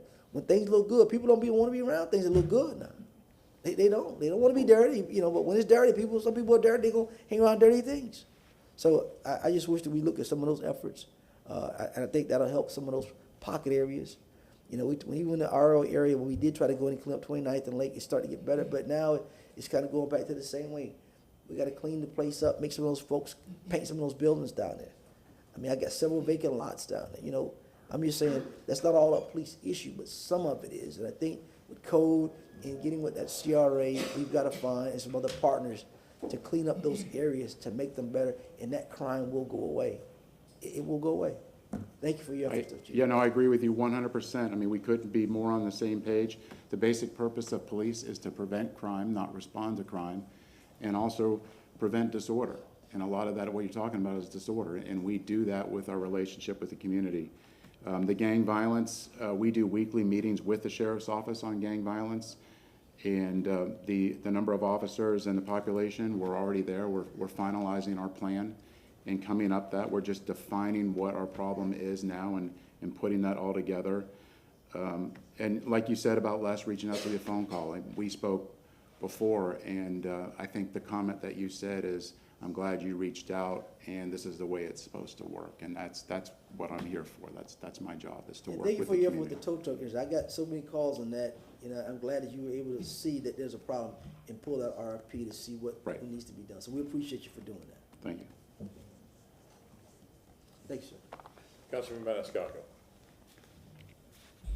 So I think it was in 1987, the millage increase in the city of Tampa was the millage was increased in order to hire more police officers. I don't know the exact number. I believe that's what it was under the Freeman administration. But my concern is, you've said that we have X amount of police officers, that, you know, violent crimes are down per capita and whatnot, but it's the mental strain of the job and what police officers, not just patrolling a neighborhood, but police officers are looked at as people expect them to do so many different things. And we've talked about this before, you know, you are the social worker, you're the person writing the speeding ticket, you're the person responding to the 911 call, police officers do a lot, and you have to think about the psychological effects and why police officers retire young. I mean, the strain physically and mentally on the body is tremendous, and we want our officers to be always sharp. You know, they're working these 12-hour shifts, whatever they are, whether it's a quiet shift, because I've done ride-alongs where nothing happens, and ride-alongs where it's what you see on TV. It's crazy. My thing is, do we have enough officers where we have a continuous rotation of the city is adequately serviced, we have enough officers for responsive 911 times, you know, where they're not waiting forever to get an officer out there because, again, you know, they're spread too thin. That's my concern is, you know, should we hire more officers? Do we need more officers gradually coming in, you know, every year, every 6 months, whatever it is, hiring at a quicker pace, because it's not just hiring, it's training the officers, then putting them out on this, then they're ready. My concern is that as Tampa grows and the population increases, and we talked about earlier, density and multifamily, and so many people moving in, and density, you know, so much growth, do we have enough people with police and fire that we're adequately servicing the area? That's my concern. And if it's a matter of we need to hire more officers, again, because, you know, you don't want to overwork individuals where, you know, they crack, where they suffer psychologically, because you want them on top of their game. That's my concern. Do we need more officers? How do we get there? And what is that number? No, great. It's our concern as well, and that's why we're looking into that. That's why I'm working with the union. That's why we're here having this discussion. Right now, we are at the national average of 2.4, but the city's growing, and we're growing with the city. We're at a point where we're optimizing our staffing levels right now. If you recall, after this class, we're going to have about 15 vacancies. So we're at that point. We're in that optimization. And then that helps us build the problem statement to do exactly what you said, is find out how many more officers that we need to put in our proposal. So that's something that I'm working closely on. And then talking about training, it takes a while to train. And the officers on the street, even though right now we're at 46 vacancies, they don't feel that until it takes 6 months later for those officers to finish that training. So by the time we hire them and get them on the street on their own, it's at least a 6-month lag. Yep, So, but we're finally making up for that after the pandemic and the growth. And Captain Hill will tell you that I have her in my office at least once a week talking about increasing the numbers of what we're going to hire and how we can hire more classes. I have a proposal that I'm working also with that, and also on an overhire. So all these things are in the works, so we're on the same page. Thank you very much. And one thing that Councilman Goods mentioned, you know, certain communities, they say, you know, we're glad you're here. Like, they thank you at the MLK parade, or as he's saying, we want crime to go away. When you have more officers, that's one thing. It's not just a bigger police presence, but, you know, something that I've been saying lately is community policing. And I bring that up because one of my closest friends' father's a retired law enforcement officer from another county. And he said something to me several years ago. He goes, I never had to draw my gun one time. And he served for decades. I think total career was like 40 years, but as an officer on the street, let's say it was like 20 years or so. And he said, because I got to know, when I walked the beat or worked my area, I knew every business owner, and I knew who lived where and what, neighborhood associations, if they had them back then, whatever. He said, I knew everybody, and they knew me on a first-name basis. And this is during the 60s and 70s, when it was different times. Political climates were different and whatnot, but that's what I like to see. If we're going to put more officers, and people say, you know, we want to get rid of crimes, you know, I want to see, and not that you don't do it, because, you know, you have everything from national night out to going to a neighborhood meeting. TPD is out there, but enhance that so we build better relationships with the community, so when somebody sees an officer, they say, hey, if I need help, I know I can go to them. Not, oh, there's a police officer, I must be doing something wrong. I mean, even I panic because sometimes I speed, you know, whatever. But the thing is, the police are there to help, but we need to we need to change the mindset and build better relationships. And again, when we have enough officers that are mentally on their game, because it's stressful. I mean, one 12-hour shift, and I can't imagine, you know, after again, when witnessing what I've seen in ride-alongs and hearing from other officers and all these things, it's a lot to take in, and that's just a day's work, you know. So it's a broader discussion, but I just wanted to say those No, things. it's a great point. What you're describing is actually what our philosophy is at our new deployment that started February 6th, is that enhanced community policing, and it's not just those events, it's the day-to-day calls and how you interact on the calls. And I'll give you an example, because we have Brianna Fox from USF that's actually coming and giving an overview to our supervisors of community policing and procedural justice. And she actually goes around the nation. She gives 2 examples, and the examples are from officers here. And one of them was an officer that was investigating a burglary that took the time after the burglary with the old lady that had her house burglarized, that saw that the front porch light was out and went to go get a light bulb, come back, get up on a ladder and change it for her. And that just made her feel like, wow, I have my neighborhood cop that's looking out for me. Then Brianna Fox has a story about herself. She used to live in Seminole Heights, and she said that the officer came for whatever reason, and she was nervous. The officer left a business card with a name and phone number, said, I'm the officer that works this zone. If you ever need anything, call me. And then before leaving, stayed in the block and finished his paperwork there. So it's that interaction that makes you feel like, oh, I know my neighborhood cop, I have that relationship. And that is what we're pushing to get that out on every call, not just those events where most people show up that already love us. Yes, thank you very much. Councilman Carlson. Yes, a few things.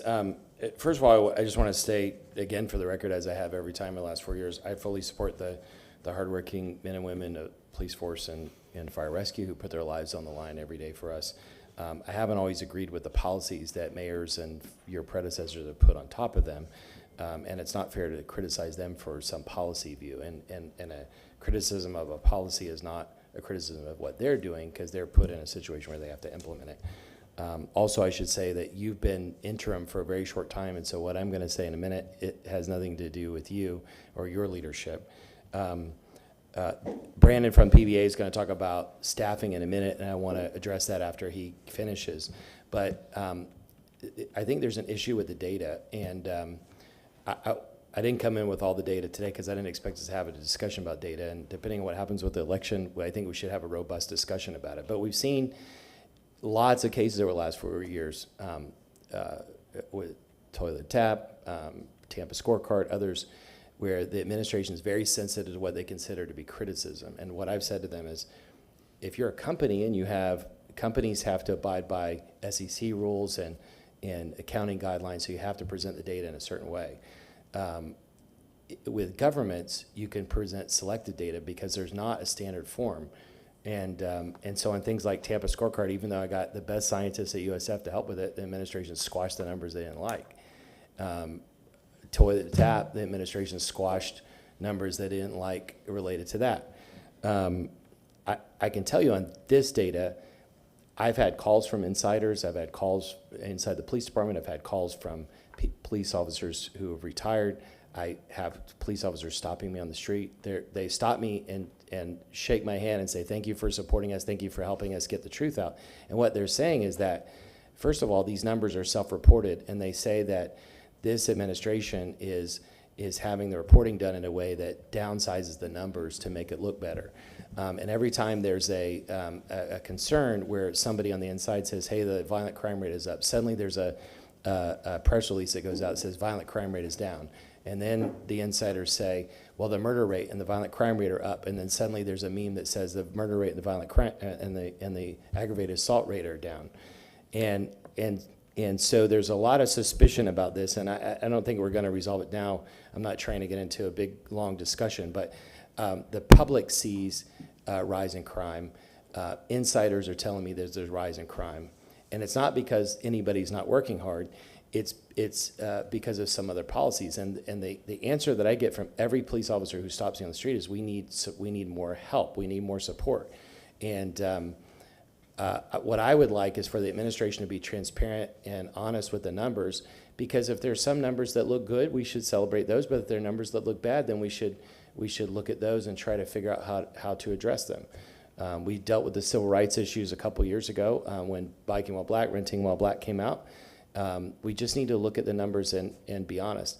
At some point, I would like to see a third party come in and audit our numbers and audit the way they're put and audit the way these internal count numbers are being counted. I'm also hearing feedback from police officers that they're upset that there are two different software packages they have to, because they think it's redundant. They say that admin burden has gone way up in the last few years. I think Brandon may address that.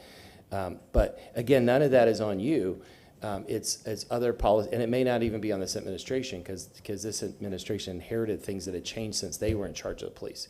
But I think at some point we need to look at the numbers and honestly address it. If the police officers need help, if they're telling us, almost pleading with us that they need help, something's going on that we need to figure out how to address.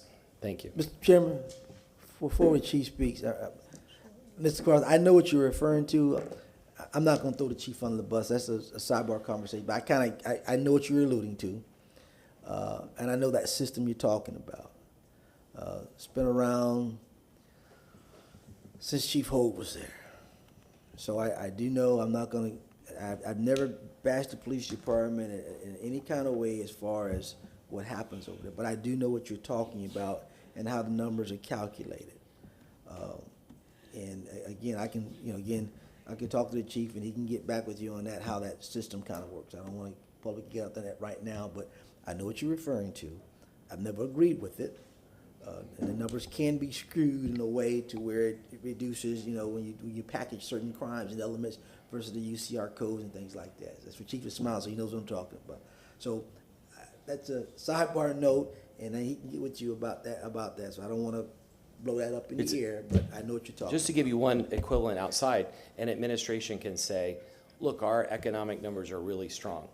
And then as you look at it, they're actually regional numbers. But when you break down Tampa versus even St. Pete, our numbers look terrible. We're, the top 6 cities in Florida, we're 5th out of 6. And you said Charlotte's here. We're not even close to Charlotte, not even moving in the right direction. But we've got to be able to acknowledge the numbers that we do well in and the things that we do badly, so we can fix them. If everything's hunky dory, then there shouldn't be a perception of the public that they don't feel safe. And it's not, again, because of the hardworking men and women in the police department. We just need to make sure we give them support. And I don't know if they're stopping you all, but they're stopping me pleading for help. Thank you. All right, so a couple quick comments.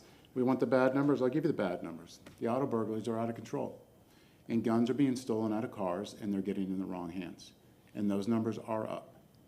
But the fact is our violent crime is down, and that's not a misleading stat, and it's not nothing that we just pulled out of it. Before I even speak on anything, I'm cross-checking it 3 or 4 times. I've had people going crazy yesterday until 7 o'clock at night to make sure that these numbers are accurate. So I would never come up here and speak anything that's inaccurate. If I did, that would be a bad reflection on me. It would be a bad reflection on the officers that did the hard work there. So I can assure you that anything that I'm bringing is going to be accurate. And I can assure you that if there's bad numbers, I'll give it to you. And Can you give us some of the other, sorry to interrupt you, could you give us, thank you for sharing the auto burglary numbers. Could you share any of the other numbers that we need to work on to improve? Sorry to put you on the spot. Sure.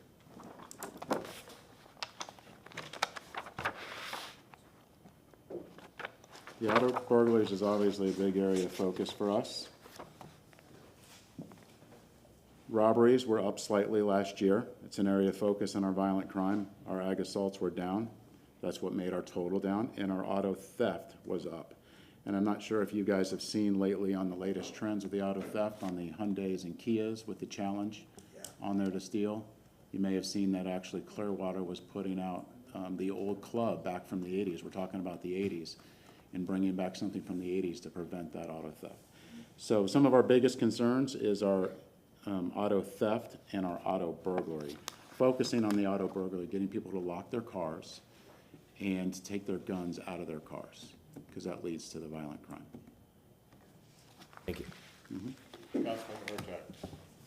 Thank you for coming and talking about this today.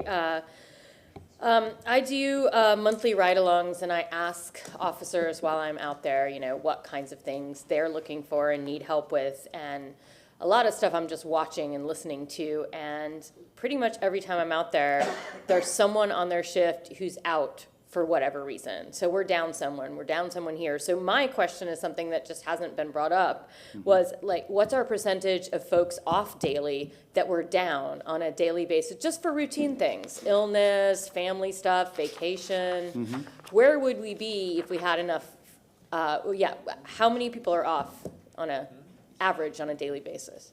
Well, that haven't even got to the squad, so we can start before that, because we were talking about training, and it takes like 6 months for the training at a minimum. So at the time we ran these numbers, we had 34 in-field training, so they're not assigned to the squad, and we had 31 in holdover. So there you're at 65 that aren't assigned, because we're constantly training and going through that process.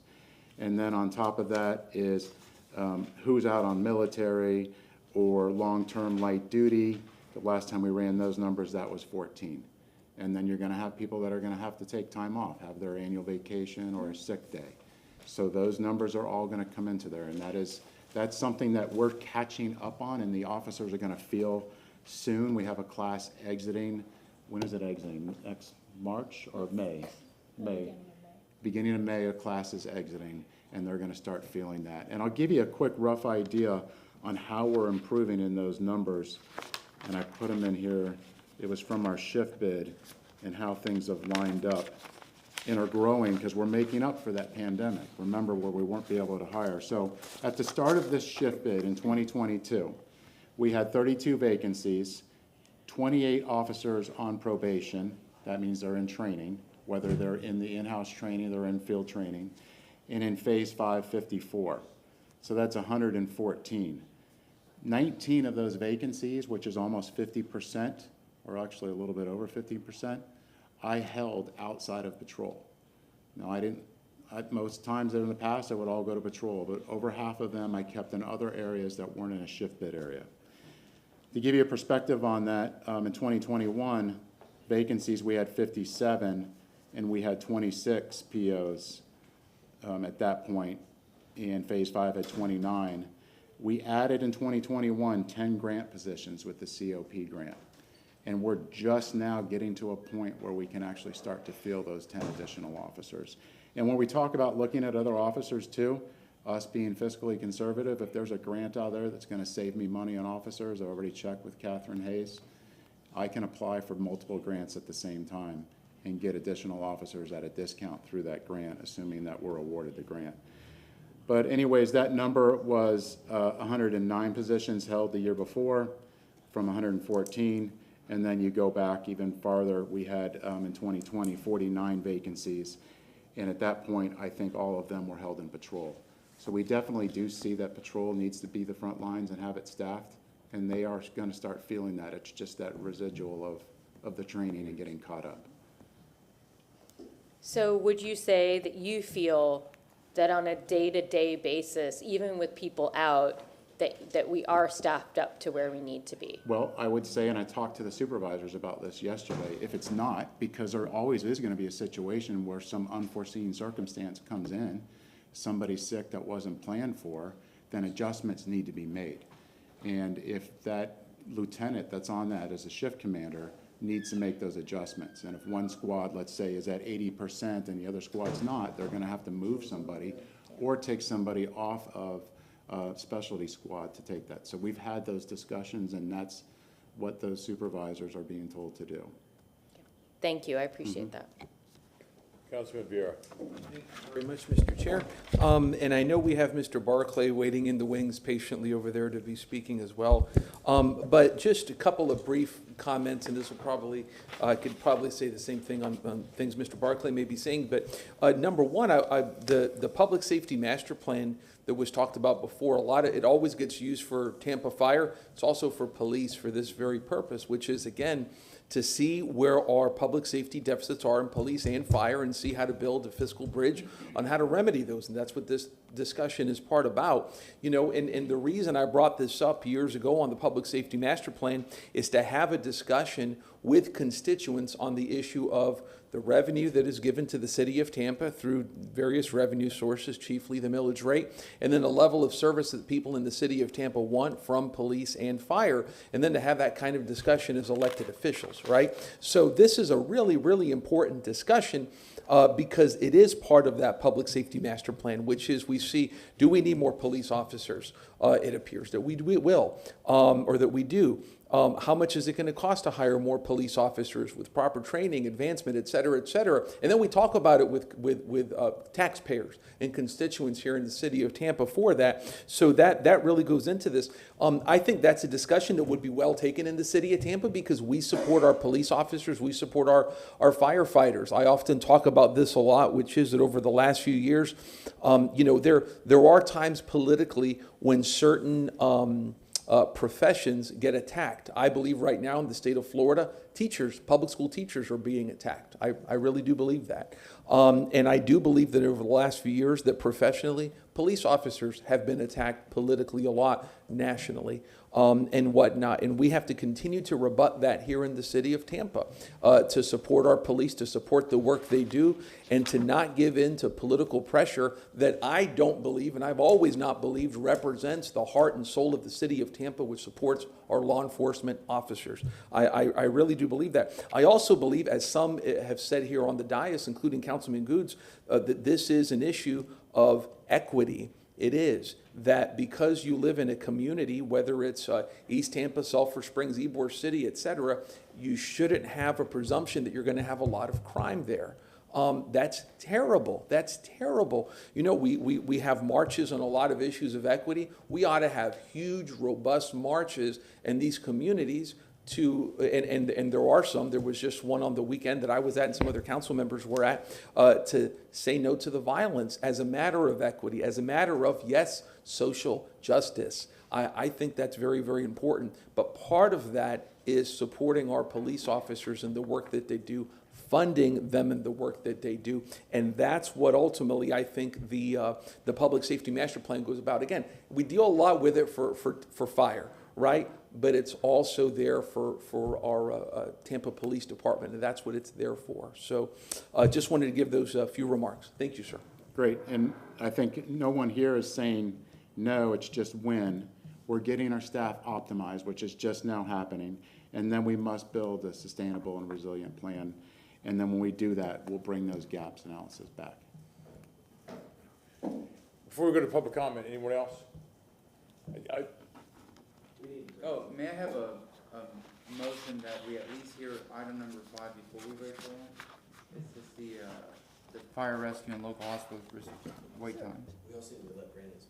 Yeah, no, after that, but I'm just saying, in case we talk about Brandon. Can I have my comments before we go to public comment?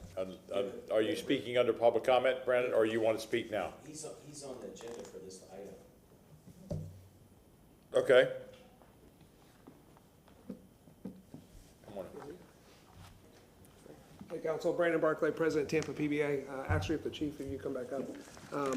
So I can say in all my years of dealing with PBA business at both the Sheriff's Office and at TPD, Lee Burkall has been far and above reproach. He stepped into what was a train wreck, and he has honestly tried to turn the ship around.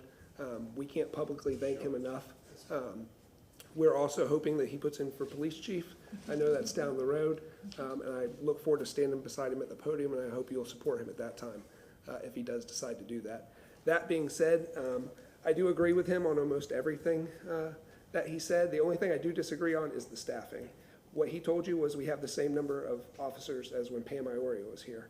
That's the problem. We have the same number of officers as when Pam Iorio was here. If you even go back 10 years to 2012, what downtown Tampa looked like versus what it looks like today, you have the same number of cops working in those areas. Yeah. That's the problem. So I provided them with some numbers the other day about staffing. Ideally, we want to be about 10-man squad, give or take, depending on the squad, uniform patrol. I sent them the numbers the other day, 7 squads, 47 people were working. And it's no fault of his own, but we're giving money back. The last contract ended in October. The city police department gave back to the city of Tampa $23 million. So we're not even asking for an increase. We're saying spend the money that's being budgeted and add cops to the street. We have to have more police officers on the street. I've been arguing this since John Bennett was assistant chief, and the mayor was a chief of police at the time. We've been begging for this for years. I know that Chief Burkall has said he's willing to work on it. I 100% believe him. We're going to sit down. We're going to come up with numbers together. but we are critically short in patrol. We can talk about percentages and dazzle everybody all day with crime rates. I believe 100% the crime rates that he's told you, the reductions, are absolutely the real numbers. I don't believe that there's been any fabrication for that. I think we can disagree on maybe some of the computer tracking for calls for service and stuff like that. You can always look at different data different ways. But we absolutely need uniform patrol. There is zero reason we should have a patrol squad with 1 supervisor and 5 officers working the street.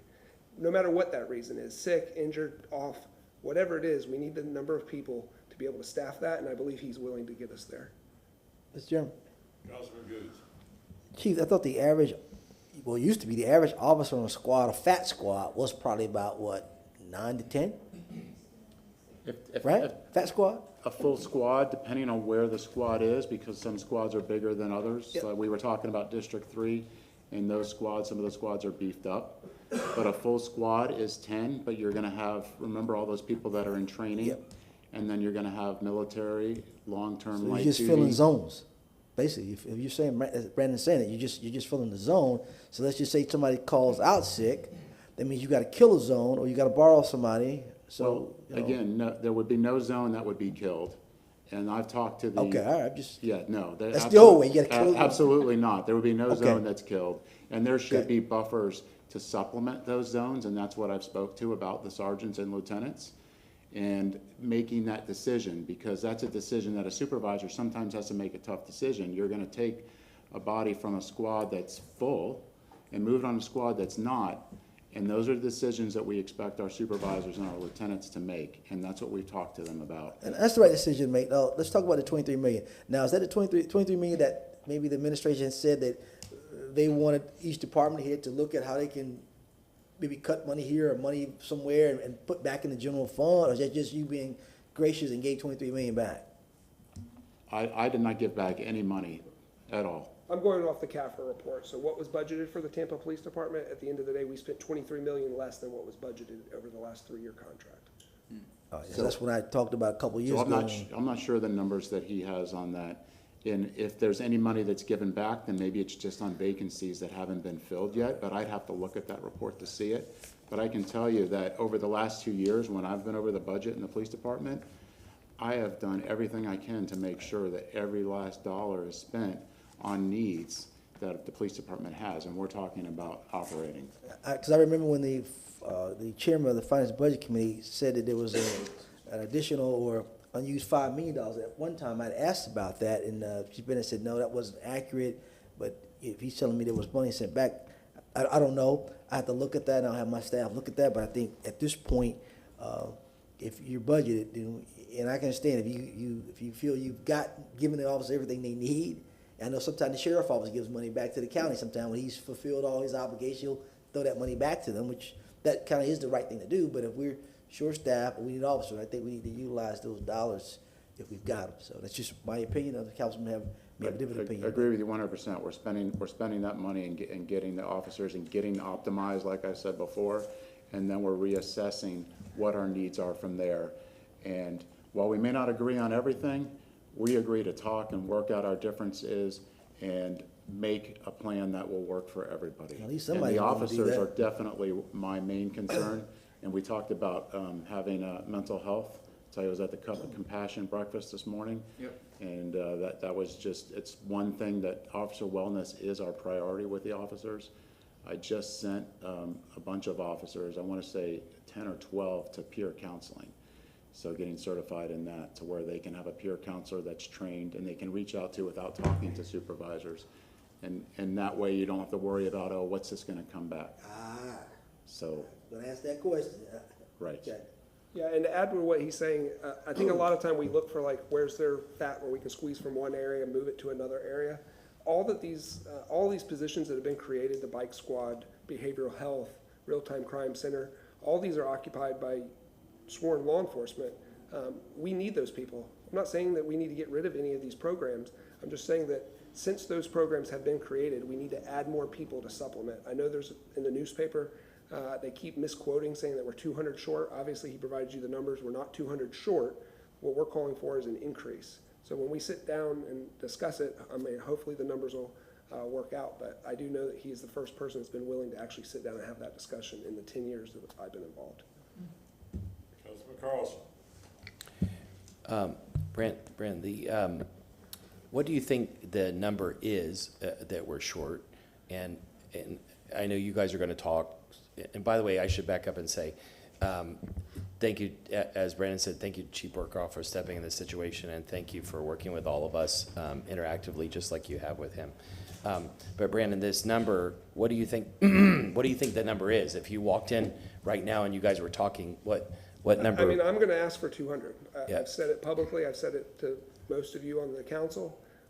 If he provides the data that says otherwise, and hey, we can get the squads full, and it's 120, then okay, then let's start with 120. The other thing that you said to me anyway is that the and other police officers said it to me, because the admin burden, there are fewer officers. There's less time for officers to be out in the field. Could you talk about those numbers for a second?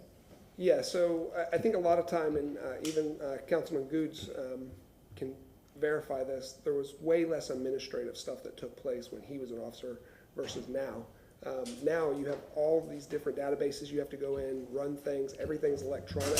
That just takes more time than it did 15, 20 years ago. And again, they've already said we're dealing with the same number of officers. The reason that our crime rate is down is because our officers do what they need to do to get the job done.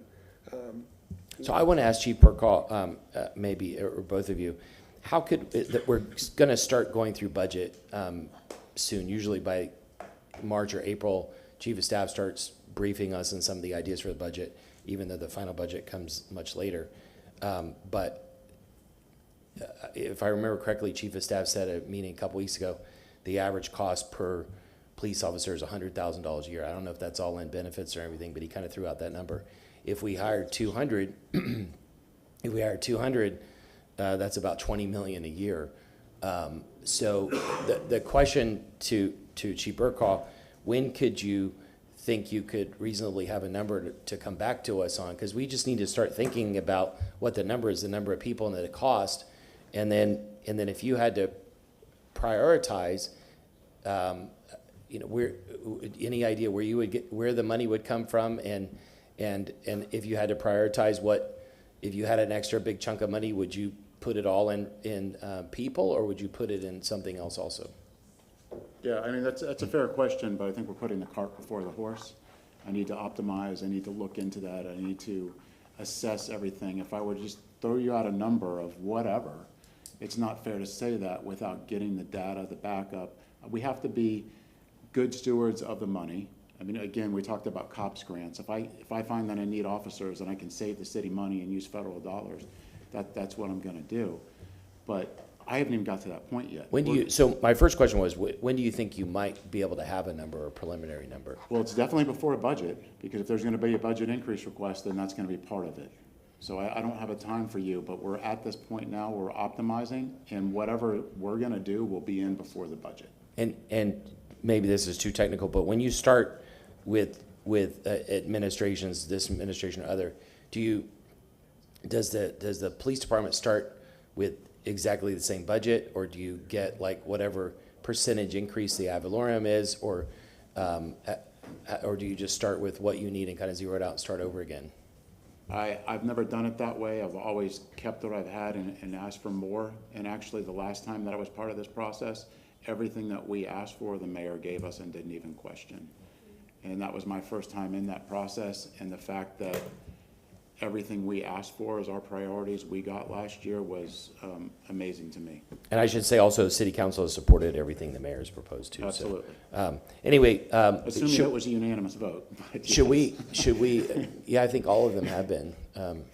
The only other thing is, should we put? I should say this: some people around the mayor have been saying that I voted against the overall budget.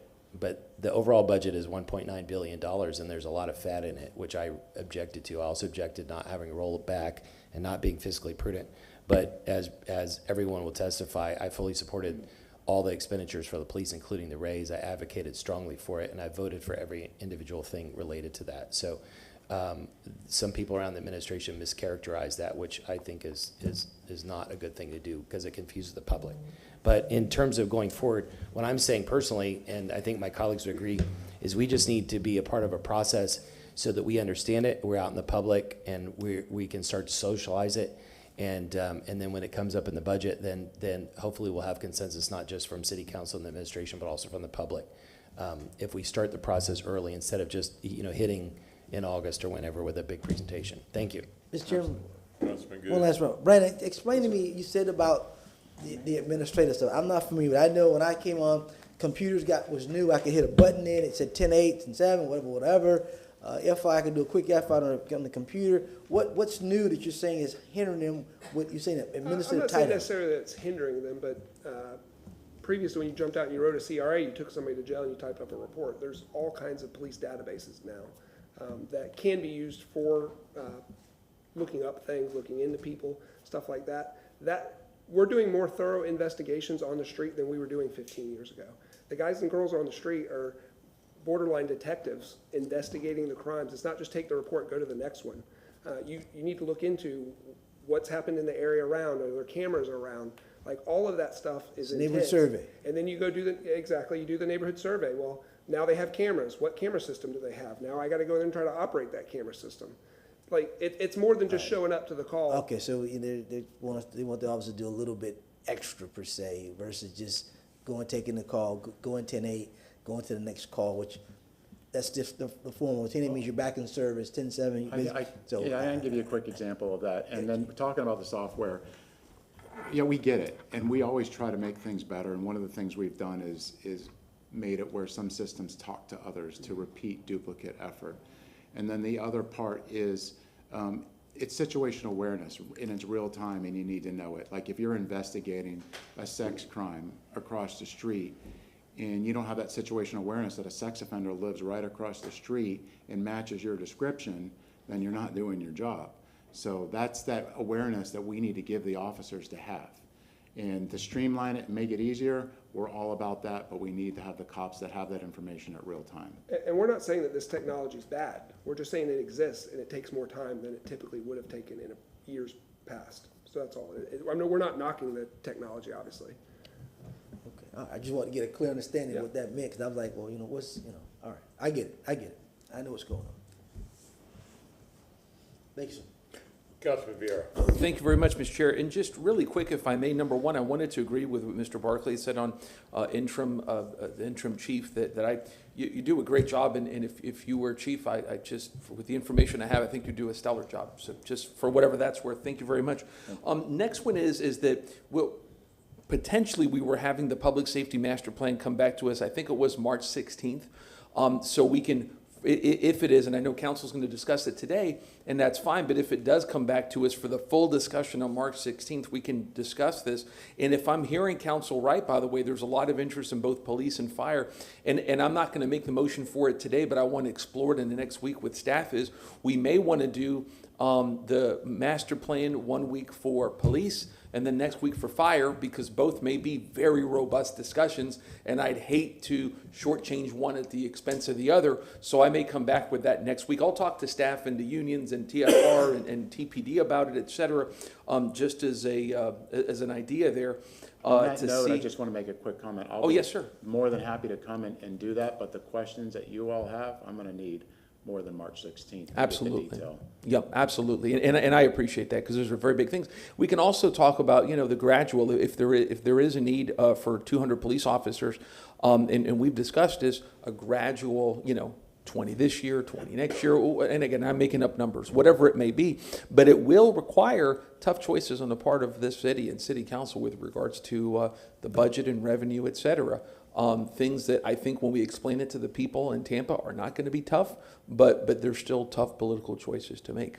Thank you very much. Yeah, and just for the record, there's 200 cops right now. If you were to give them to me, I wouldn't know what to do with them. I need to figure out what's best. To put that number on there, I think is completely unfair. Okay. Yes, sir. Thank you. Any other comments or questions? Chief, thank you very much for standing here today.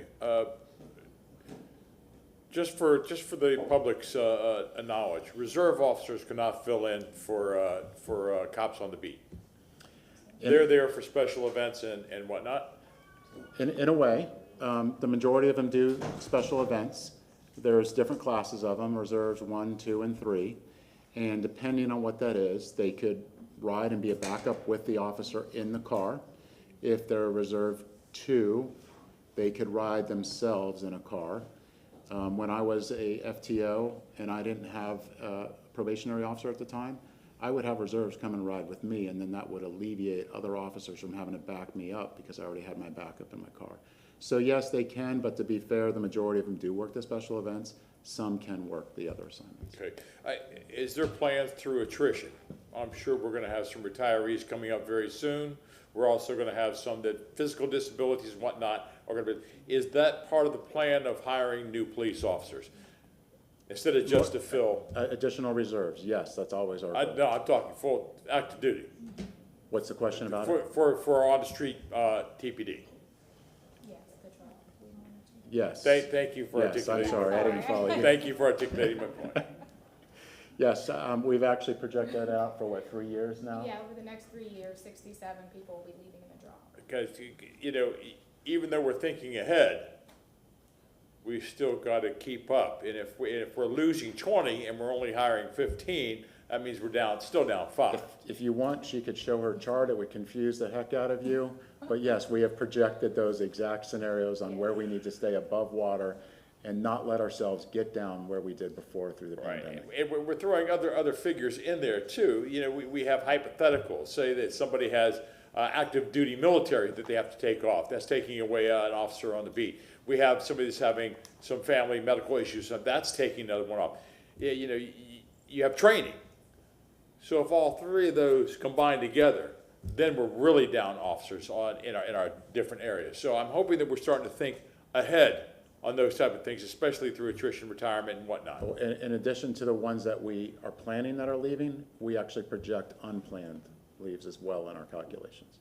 All right. And that's all to get ahead of the curve. All right. Thank you, Chief. All right, thanks. I'm not going there. Next time I'll go there. All right, agenda item number 5, file number CM 2379625. Chief?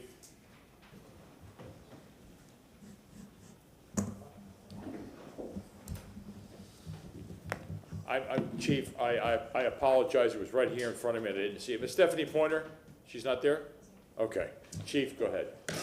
Good morning, Barbara Tripp, Chief of Tampa Fire Rescue. I did send a memo in concerning this item. If you have any questions, I'd be more than happy to address them. But we do constantly have meetings often to review the information that's been given out about the delay with the hospitals as far as units not being available. Councilman Hurtak.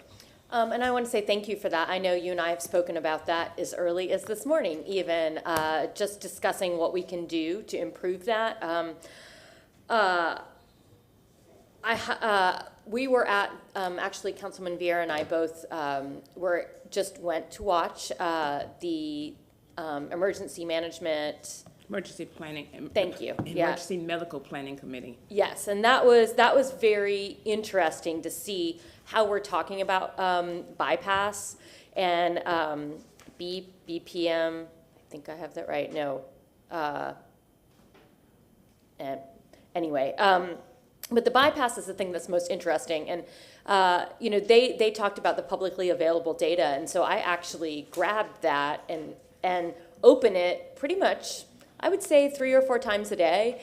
And this morning, for the very first time, since I have been watching, since that meeting, Tampa General Hospital was actually open. So when you talk about bypass, there's so many areas within bypass. Why is a hospital on bypass? It could be multiple things. They don't have the physicians, they don't have the beds. It could be an accumulation of stuff. And that's why within the hospital, like if you think about the system here versus Pinellas County, they got a hospital in every corner.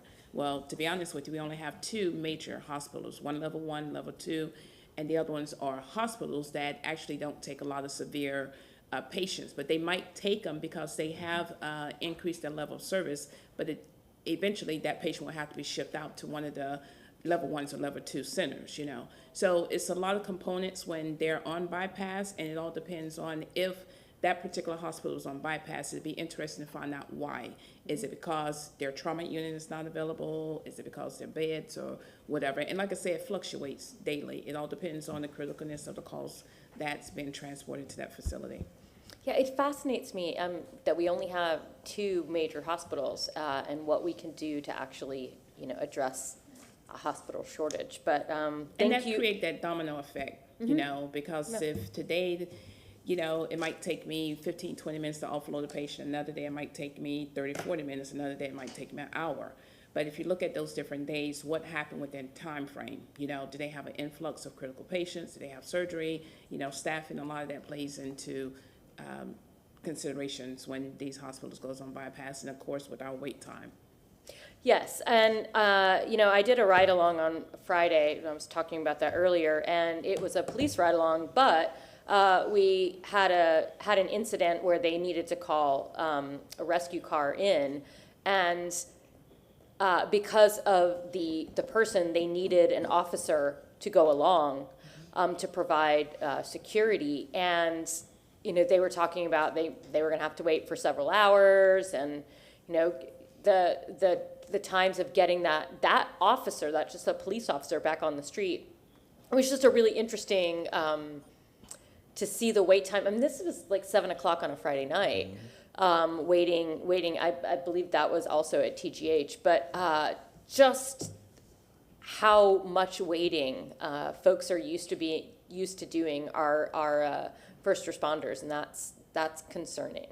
Still. So even when we work with our partners in Blue to assist us transporting the patient, as far as them waiting, all depends on the situation. Obviously, it must have been kind of like a violent situation, but usually TPD or HCSO would turn their security part over to the hospital because all the hospitals have security. So a lot of times they try not to, hold them up. It all depends on the situations, but for them to, and like I said, I don't know, I wasn't there, so for them to say, hey, you're going to end up waiting, is actually more or less getting to the hospital and to see if they have that availability of security to take over what law enforcement started. And they did, but they had to have that question before of would security be available and all of that. So no, that's a good point made. But I do know that you're working on this area, but I think it's just something that needs to stay front and center for both the public and our attention. So thank you. Thank you. Councilman Goode. I see the union president, Nick.